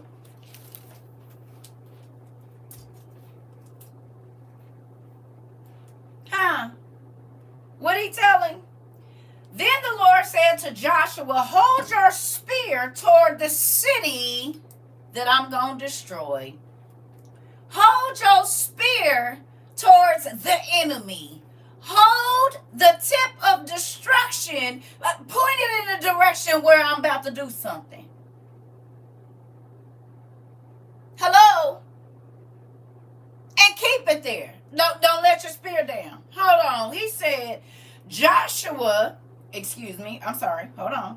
I didn't move. There we go. Hold your spear toward the city of Ai, because I will give you that city. He said, point at what you want. Point at the land you want, circa. Point at the life you want, circa. Point at the happiness you want, circa. Hello? Point your spear at it and say, that's mine. That's me right there. Hello? God already said I can have it. The enemy that came to destroy me, God said he gonna give me your stuff. Hello? All I gotta do is wait and listen. He said, point at what you want. I want that city right there. They got trees and chariots and storehouses of gold and stuff.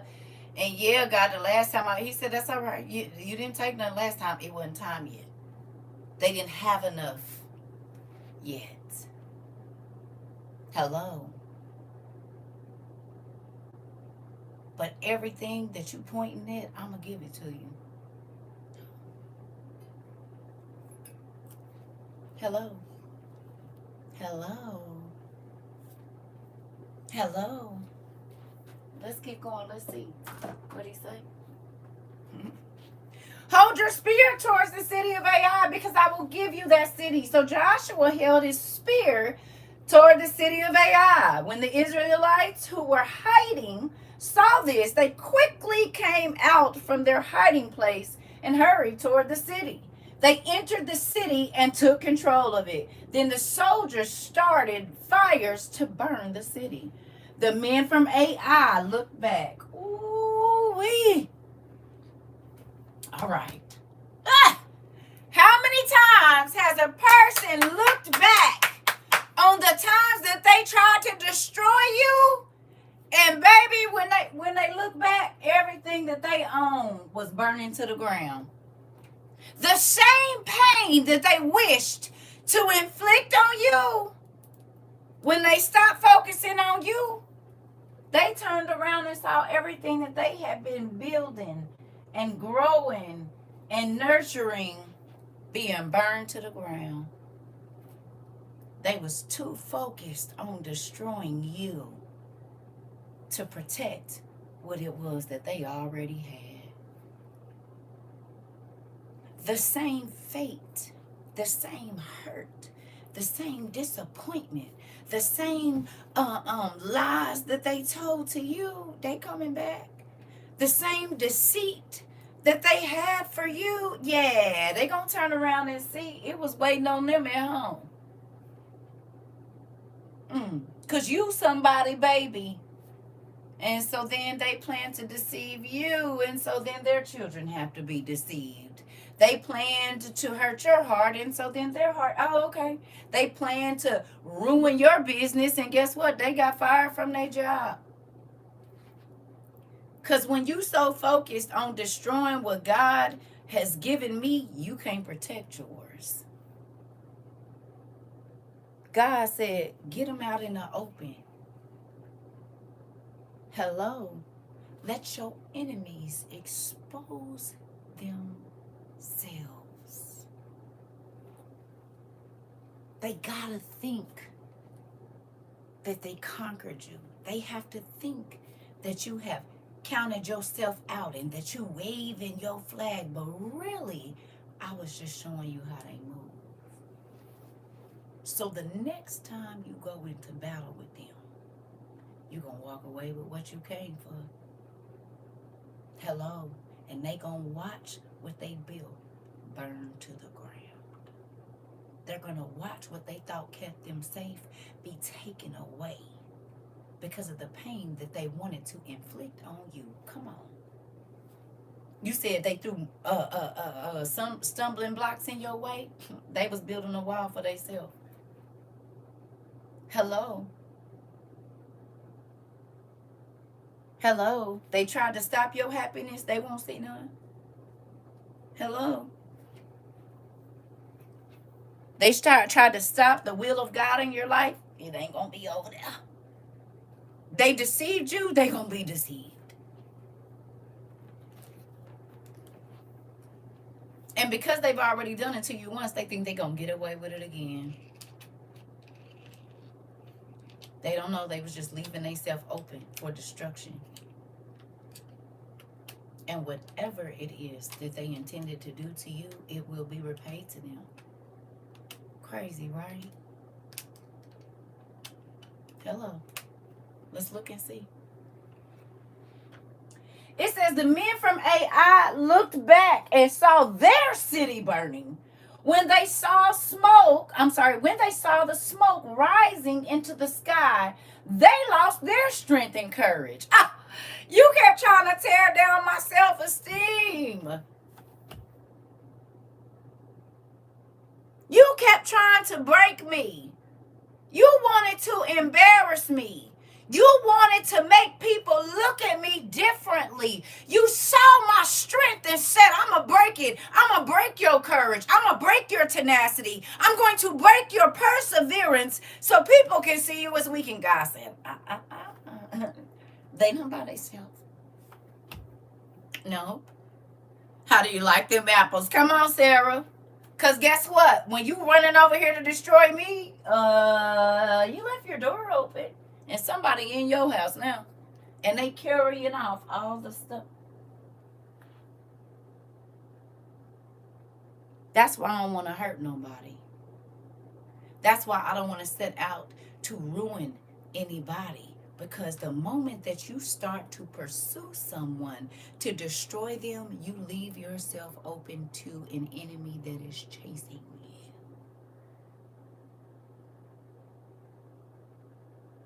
What they sought after for Joshua happened to them.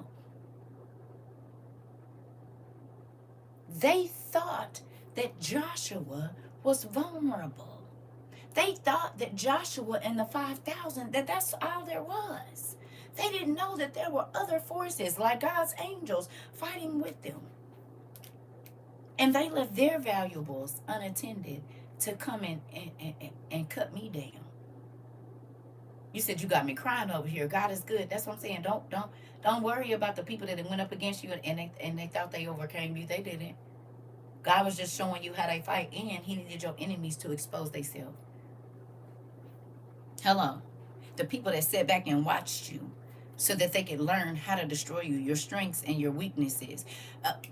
Ai wouldn't have thought that they could go out and win if they hadn't paid attention to their opponents. They knew their fighting style. They knew their weaknesses.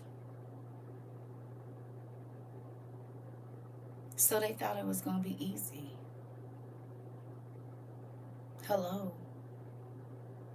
But they don't know. They just exposed themselves. Hello. Here we go. They stopped chasing the men of Israel. The Israelites stopped running away. I ain't running. I don't got no reason to run. Because I know I'm not fighting by myself. It might seem like I'm outnumbered. It might seem like I don't got nobody fighting for me. But I ain't by myself. Hello? It's some reinforcements.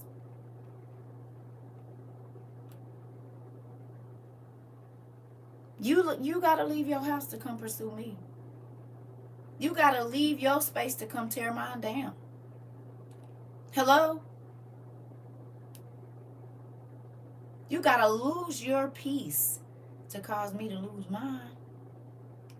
Because you got to be angry and vengeful and evil and feel that on the inside of you to want to inflict it on me. You hurting yourself.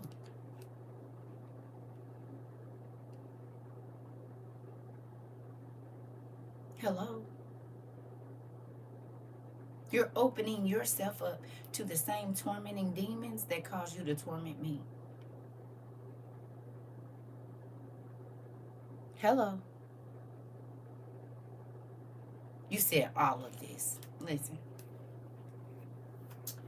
It says there was no safe place for the men from Ai to run to. Your enemies is not getting away with what they did.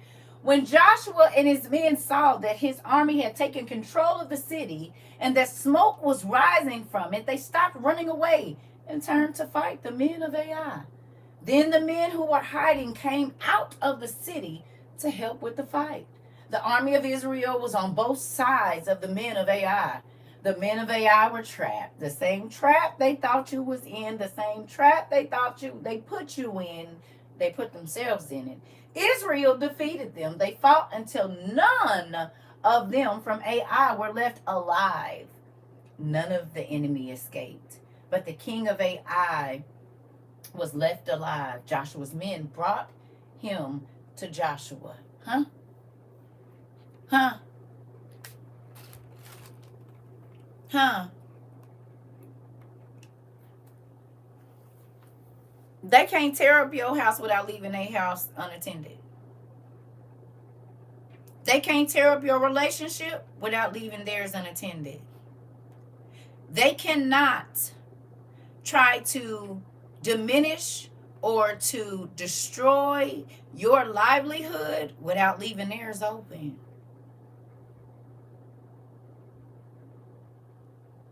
Hello? When your enemies try to destroy you, they destroy themselves. When a person tries to take your joy, your peace, your happiness, your hope, whatever it is, they don't realize they destroying their own. When they try to make you feel insecure, guess what's coming for them? Hello? Multiply too. Because they thought it was only 5,000 and it was 30,000. They think you fighting by yourself. But sometimes gotta let your enemy expose themselves. He gotta get them far away from your blessing. Your enemy could be holding your blessing in their hands. So he gotta let the enemy get away from your blessing that they holding in their hands so that you can go get it. You said I'm in this right now? Interesting. Hello? How else you gonna get it? How many times you walked into a situation and you walked out with more than what you came with?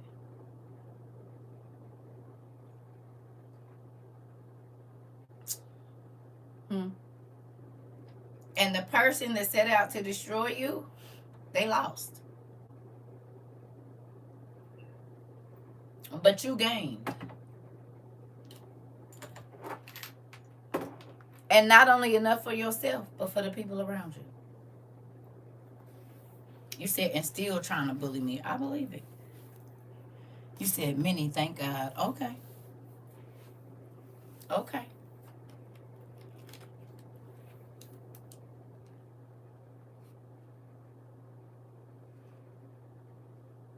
Okay. Do me a favor. You're welcome, pumpkin.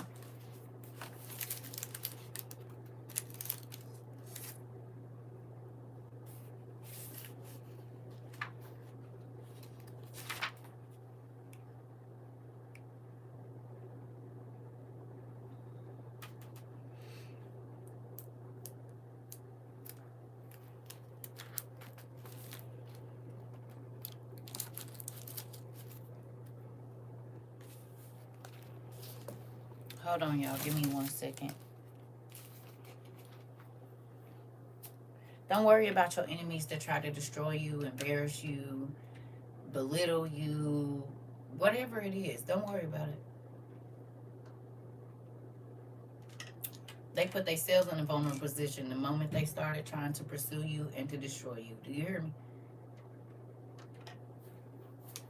You said in my Chandler voice, I've never seen the righteous forsaken. That part. I thank God for saving me. Me too. Hello? You would have been in more danger if they didn't expose themselves. Believe it. Hello?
Okay.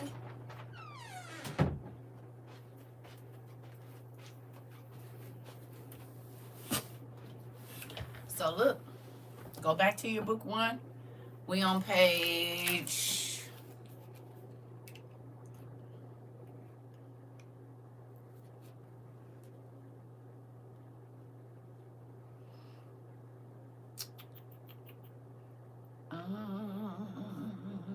823.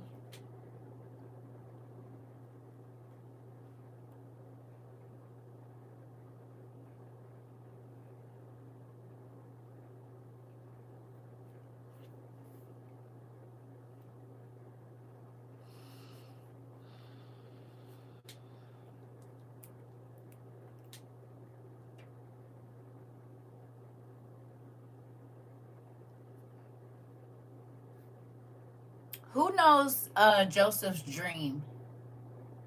What was Joseph? Joseph was a dreamer. What did he dream when he was a little kid or a young person?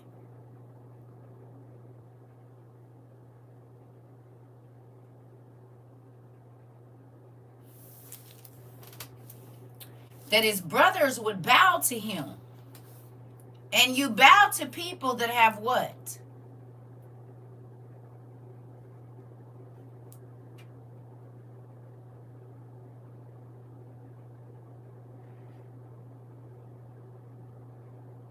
Authority. Authority.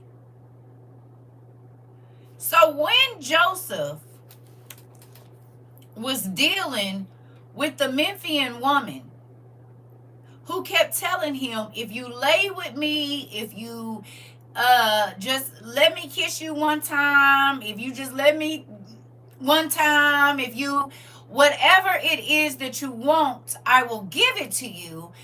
But Joseph had already had a word from God that it was his, way before he ever got to Egypt. No?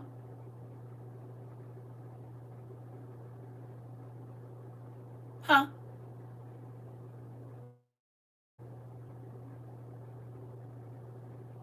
He already knew that he was going to be in a position of authority. Do you think he felt like that when he was in jail?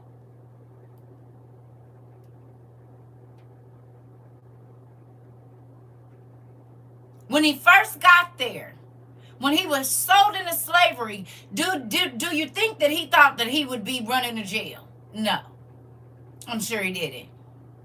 But God had already told him that he was going to be in a position of authority.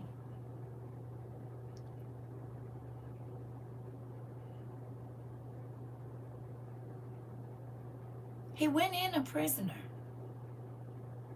But while he was a prisoner, God gave him authority.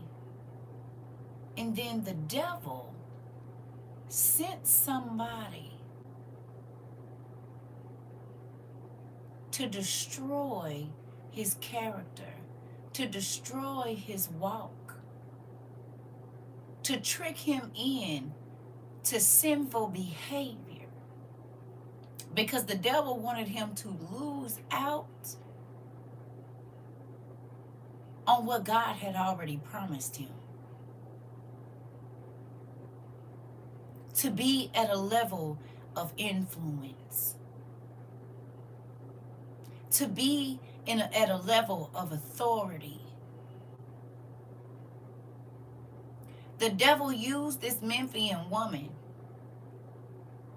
She said, I won't be with nobody else if you don't be with me. I ain't gonna want to live if you don't want to lay with me. I don't know what I'm gonna do. Woe is me. What did we talk about yesterday? What did we talk about when they come acting like they bandaged up, manipulative. They come acting like they sick and they're broken and they need help and they just have so much to give, and whole time they the wolf. This woman said, I'm going to look at you like my son. I want to learn the Bible.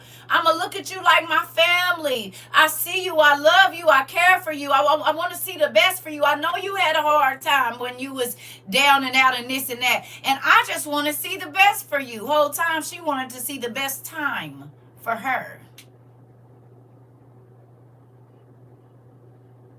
And when he did not give in, because she was promising him something that God had already told him was his, she wanted him to suffer. Hello? Don't believe it? Watch.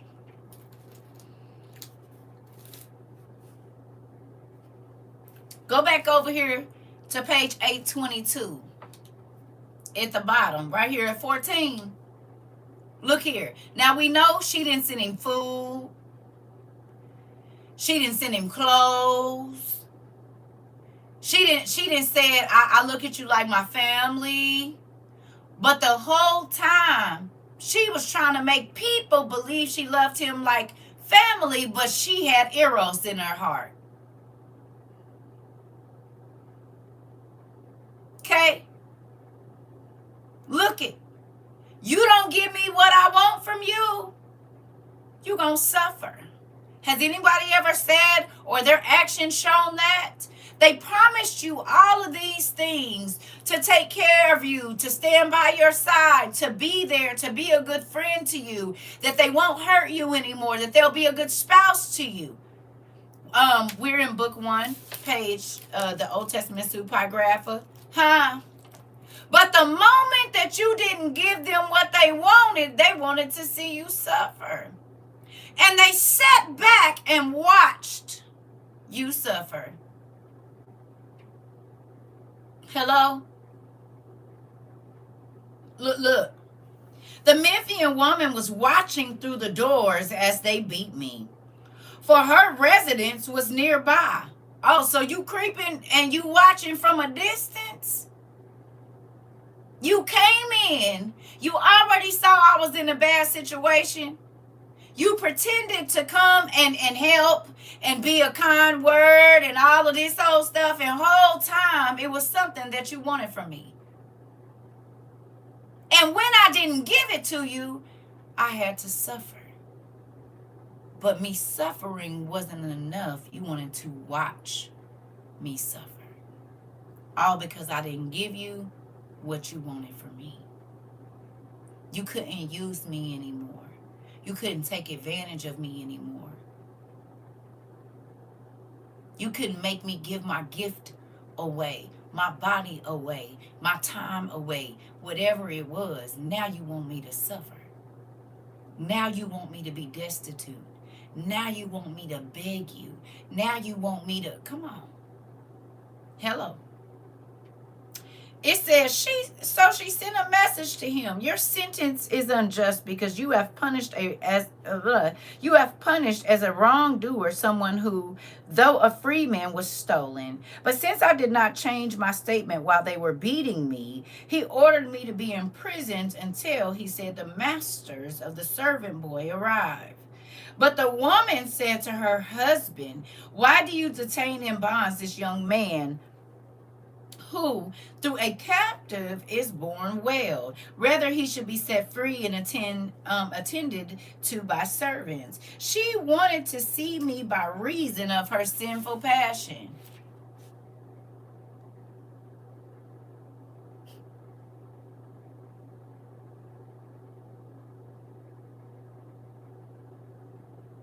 Some people will sit and watch you suffer from a distance. And even though you done been through hell and back, their intentions for you are still selfish. And they pretend to care.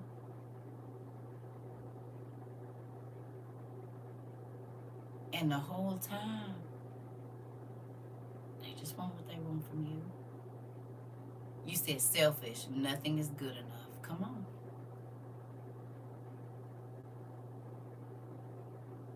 She didn't care about him being beat because she felt like he was hurting her for not giving her what she wanted. He didn't really do nothing to her. He just didn't give her what she wanted. And so she was willing to watch from a distance. Okay? and watch him suffer because she couldn't get what she wanted from him. All the things that she promised, talking about he should have servants and be treated well. Did she really care about him being treated well? Huh?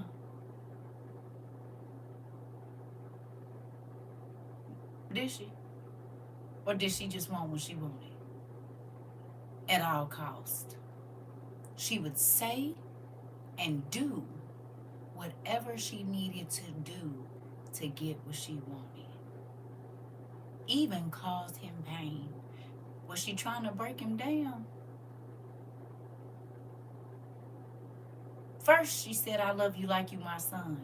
Then she said, I want to come to church with you. I want to study the Bible. I want to worship the same God. When that didn't work, she said, I'm going to unalive myself. Then when that didn't work, she went to the witches and got a potion and put it in his food. The devil is relentless when he is trying to get you to throw away what God has given you. What God has already promised you. Hello? He's relentless. Because he knows that what God has promised you is valuable. And it's not only going to affect you, it's going to affect everybody around you. Hello? What did it say here? But I was ignorant of all these things. You ever been ignorant to a person's plans for you?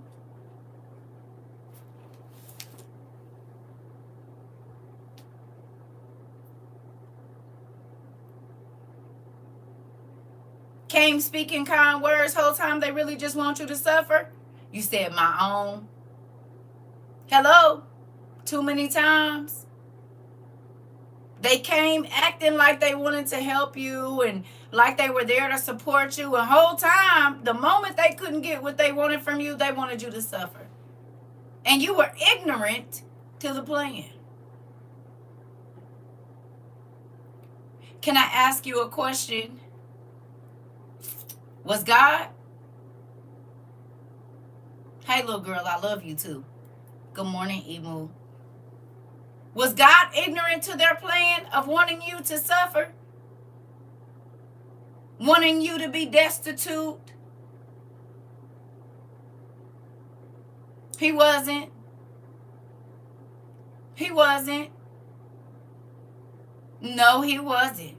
Okay.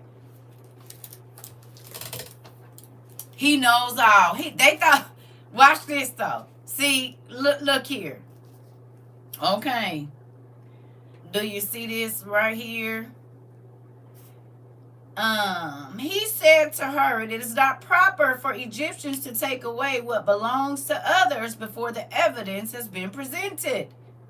He said this concerning the traitor, but the young man, but the young man he kept incarcerated. Hello. God sometimes will keep you locked up because they about to have to pay you. Moving on. Right here, go to 16. We on page 823, book 1. Here we go, 16. The Memphian woman said to her husband, buy the young man, for I hear it said that they are selling him. Immediately she went to the eunuch, immediately she sent a eunuch to the Ishmaelites requesting them to sell me. But the eunuch was not willing to buy me and came away after,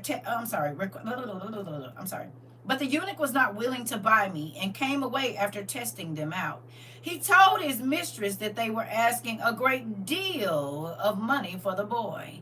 She sent the eunuch back again and told him, even if they ask 2 minas, offer it. Do not be sparing of the gold. Just buy the boy and bring him to me. The eunuch went and gave them 80 pieces of gold. Do you know that the enemy know your value?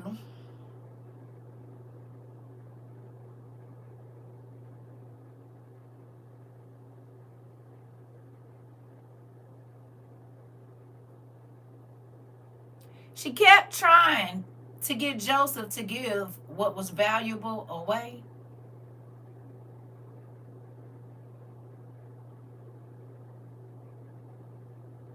You said that's why he tried so hard to keep. Okay.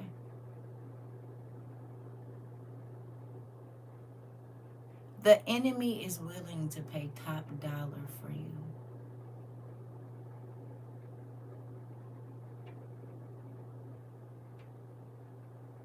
Even though he tries to tell you that you're not valuable to anyone, he treats you like you're not valuable. He tells you nobody wants you. It's okay. Yes, people are watching you suffer because you're blah, blah, blah, blah, blah. Whole time, he know how valuable you are, and he will pay top dollar for you.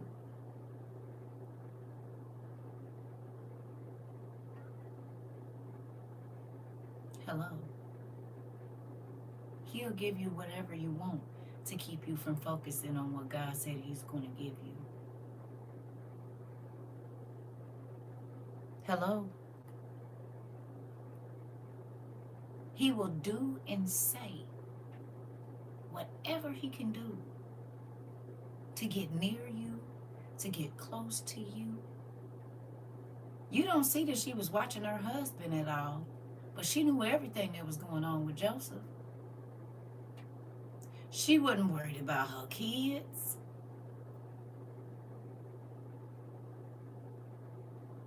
She wasn't worried about her businesses. Hello?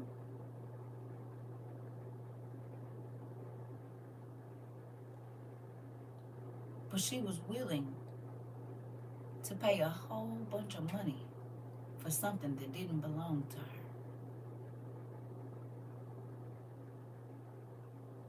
She was willing to tear up her whole life to get something that wasn't even hers. You said he knows how valuable we are to God, and that's the reason he wants to destroy us. Come on, auntie. He'll offer you whatever you want in exchange for what God has put down on the inside of you. In real life. She offered him everything in exchange for what God had already told him he was going to have. She tried to offer him what God already told him he was going to have. Hello? God told him he was going to be in a position of authority. She said, lay with me and I'll give it to you. But God had already given it to him. God had already positioned him for it.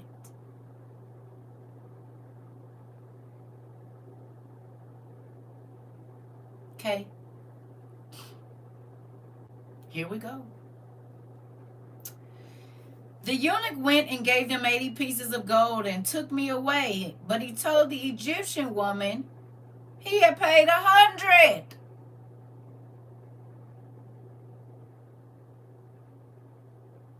So everybody in the midst of the situation is deceitful except for Joseph.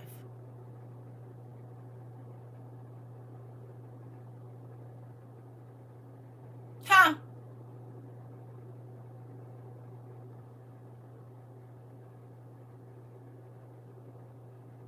She lied to her husband saying, I love him like a son. Lied to get him beat.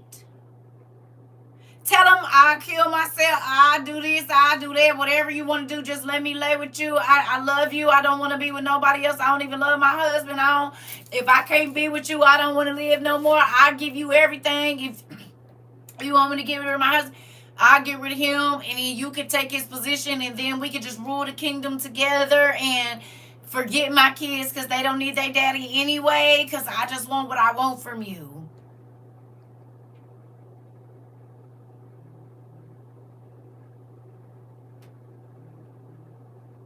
How many times did her plan change?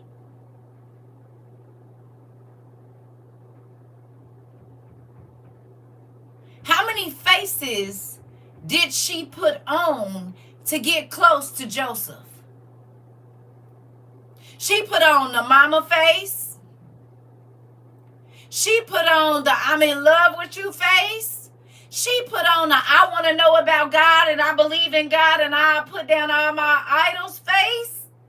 She put on so many dang masks.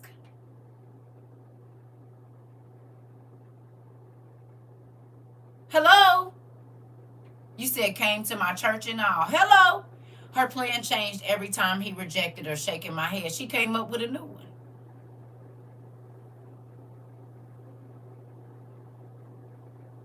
If I can't get you this way, I'm going to come this way. If that didn't work, I'm going to do this. If that didn't work, I'm going to do this. If that didn't, okay, so now that none of my stuff work, I'm going to watch you suffer, and I'm going to watch from afar. You said, and then denied the Holy Spirit after we had a great time. Come on. In real life. Hello. Anybody ever? Or is it just Joseph that had been through this? I have. The devil will plant stumbling blocks in our path before we even get there. Hello.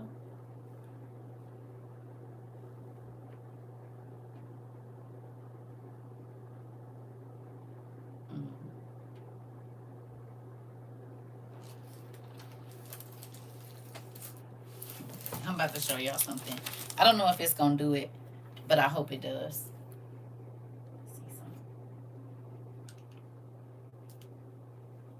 So can y'all see that this color look like it flipped? Y'all see this? Do this look rainbow color to y'all? The letters of WORU and Trophy Circle 22, do they look rainbow colored? They do.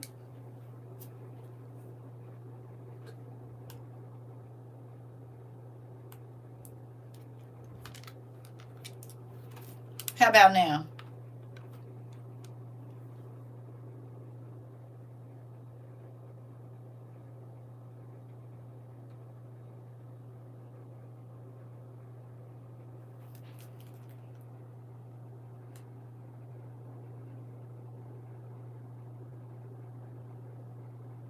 They look black.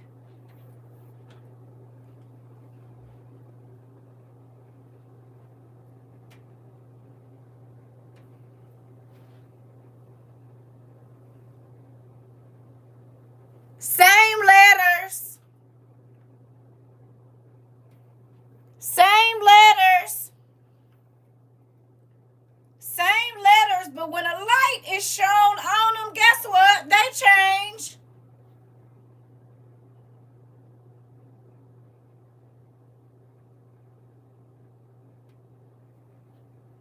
But it's the same letters. Just, it depends on what light they under. If you can see their true colors or not.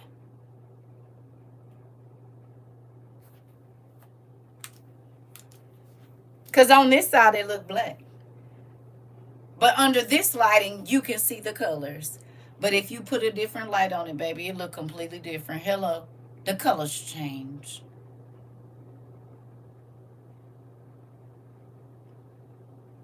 Ain't this what the Memphian woman kept doing? She kept changing her colors. So to her husband, it appeared black and white. But guess what? When it was just her and Joseph, it was a different thing.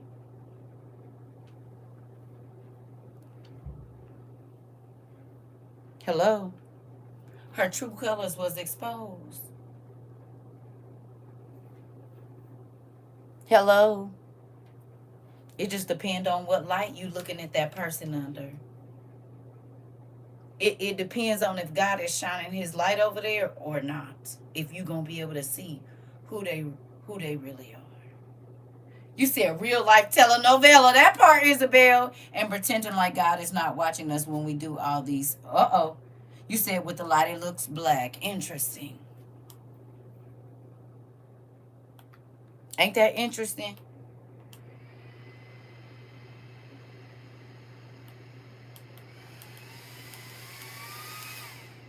Huh? It can be both. It can be black and colorful. Same body. Hello. But until God shines a light on it, you don't know what it really is.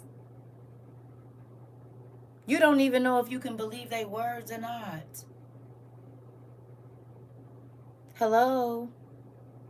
Something can be sitting right in front of your face, and you will not understand it until God shines his light on it. Do you hear me? Same letters, same shirt. I ain't took off nothing. Hello? But until God exposes your enemies, you ain't gonna know.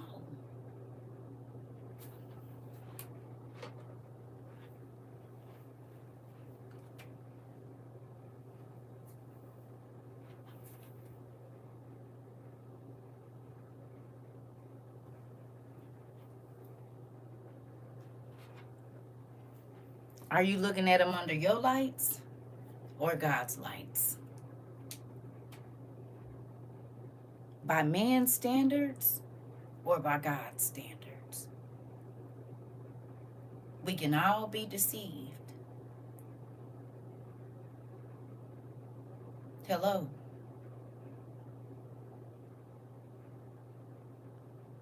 What the Transformers tell us is more than meets the eye. It's a lot of Transformers out here, and this Memphis woman was a Transformer. You say yes, because if you look by man's standards, you miss it completely every single time. By man's standards, I look absolutely bonkers, and do. Me too, Sarah. Like Skittles, she wanted to take, and did. And pretend, yep. Hello.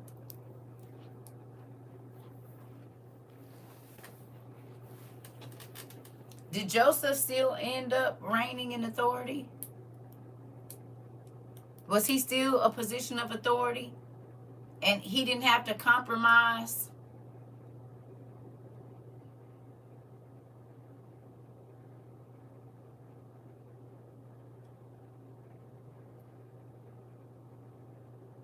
He still got what God promised him. And he didn't have to compromise.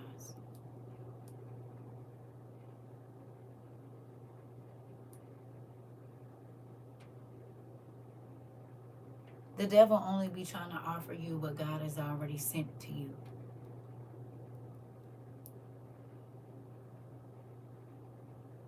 Joseph already knew he was going to be in authority. That's why his brothers sold him out. And then God gave him a glimpse of it in the jail.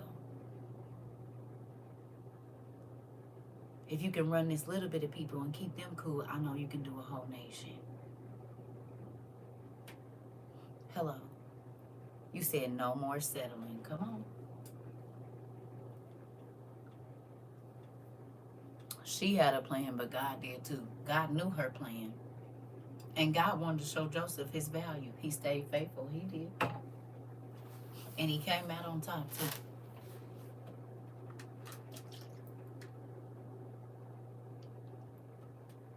Just like Joshua. Joshua came out with what he was looking for. And so did Joseph. Hello. And on both sides, the enemy thought that they were going to conquer because of what it looked like and where God allowed. See, remember, Joshua and them looked like they was being run off. They thought that Joshua and them was in a vulnerable position, and they don't know that God was setting them up to hit their city and take everything they want and burn it to the ground and unalive everybody. So we came, we conquered, and we walking out with something. I'm leaving here with something. Joseph said, I'm leaving here with something. Hello. I'm leaving this jail with something, and I'm leaving here with something. And did. So much so that he was able to feed a whole nation, other nations, and his family when they came looking. Hello. He could be a place of refuge for the very people that tried to take his life. Y'all don't think that Potiphar's wife was a little nervous when Joseph got appointed to power?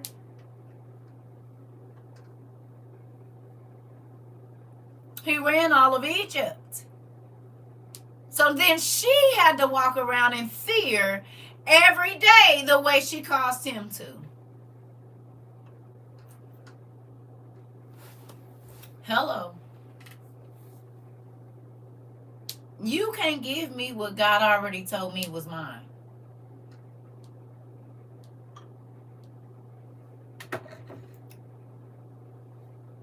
The same turmoil that he was in his mind, because she was relentless, she had to then live with that. Because you don't know, he probably... Potiphar, did you know? Maybe I should tell. I wonder if he'd like to.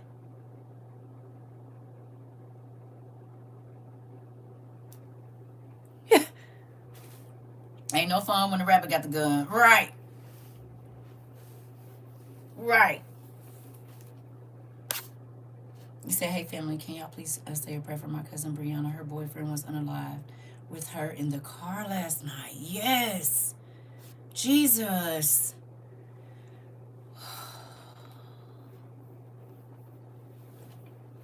I think that's somebody's cousin got found unalived in their house last night. Lord Jesus. Yes, Nikwa. I am so sorry to hear about that. That is this. Definitely be praying for her mind, her strength in her mind. Jesus.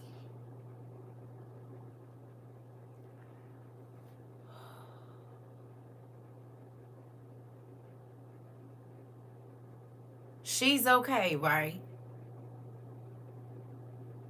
She wasn't hurt.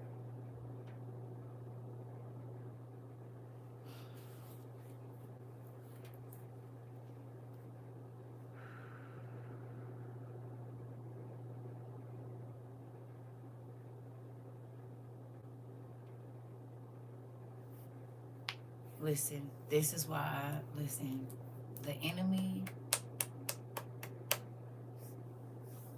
yes. Jesus. Is she okay, Nikwa? Physically. I know mentally, no. But physically, is she unharmed?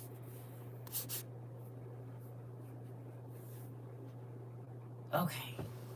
Well, we definitely going to be praying for his family, her mind, and asking God to comfort anybody, y'all, that is going through anything. Listen. The enemy is on his job, y'all. He wants to cause as much. This is literally by the grace of God. She wasn't here. Honey, listen. Listen. This is why you have to be praying over your babies, not letting your children and husbands and wives, listen, leave the house without anointing their body. People don't believe in that. But you need to be praying, angel, listen. It's a real thing. The enemy is on his job. We just read about it for the last 2 hours and talked about it. It's a real thing. We don't know when we're going to leave here. We don't know what situation, how it's going to happen. But also, we need to be praying for our loved ones, y'all. Praying for the strength. People are going through crazy things in their mind. You say, yes, I've been praying for her and her kids. Yes. Pumpkin, we literally just talked about how the Bible, the enemy is coming to destroy your mind, your courage, your hope, literally.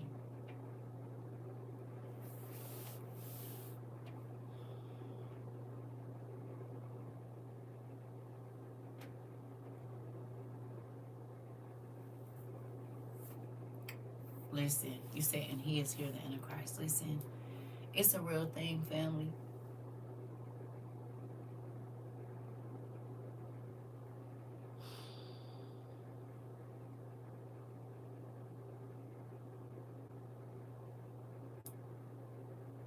It's a real thing.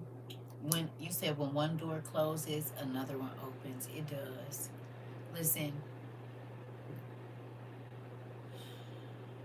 it's it's a real thing that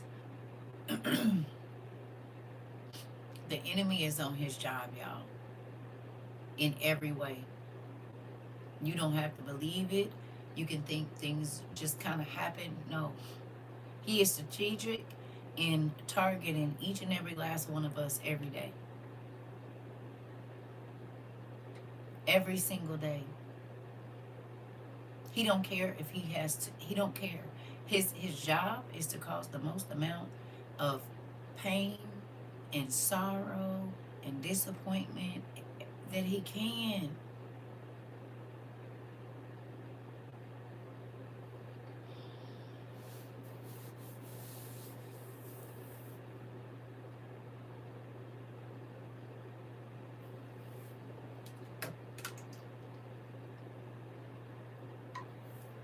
Listen,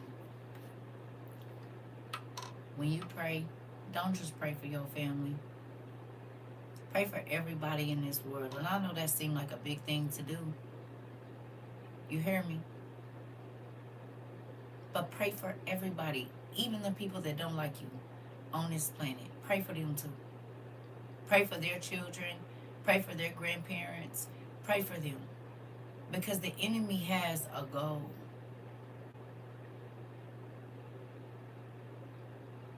To destroy as many lives as he can.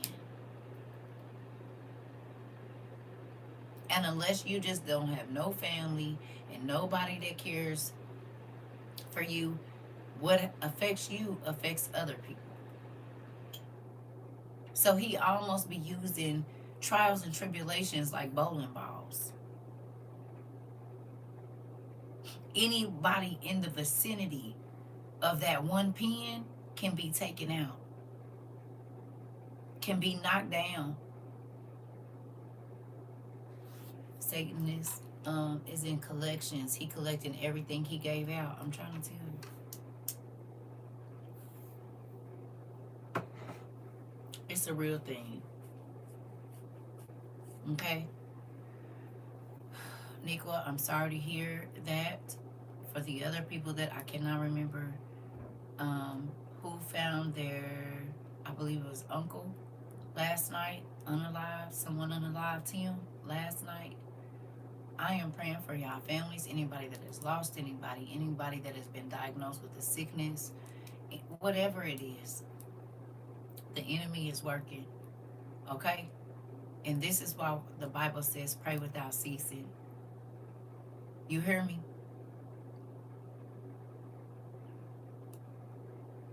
There are people that are living in fear because someone has told them they will hurt them or attempted, like we just read today. Okay?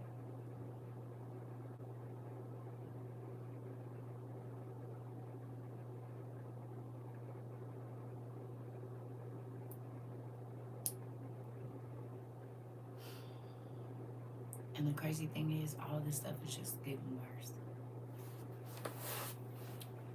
The spirit of unaliving is running through the land in more than one way.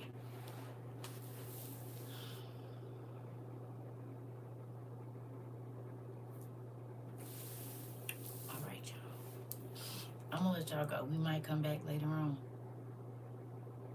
Okay. I don't know for sure. We might not. Um, but I'll let y'all. Well, I guess y'all see me on here if I come back. Okay. I love y'all, and please, please, please, please, please don't let the devil trick you up. Stay vigilant. Stay aware, and understand that he is deceitful. He comes to kill, steal, and destroy, and that's it. He ain't coming with nothing else. You said heavy class, but so much needed. Listen, yes, I love y'all. I will see y'all later, hopefully. We're gonna see. Okay?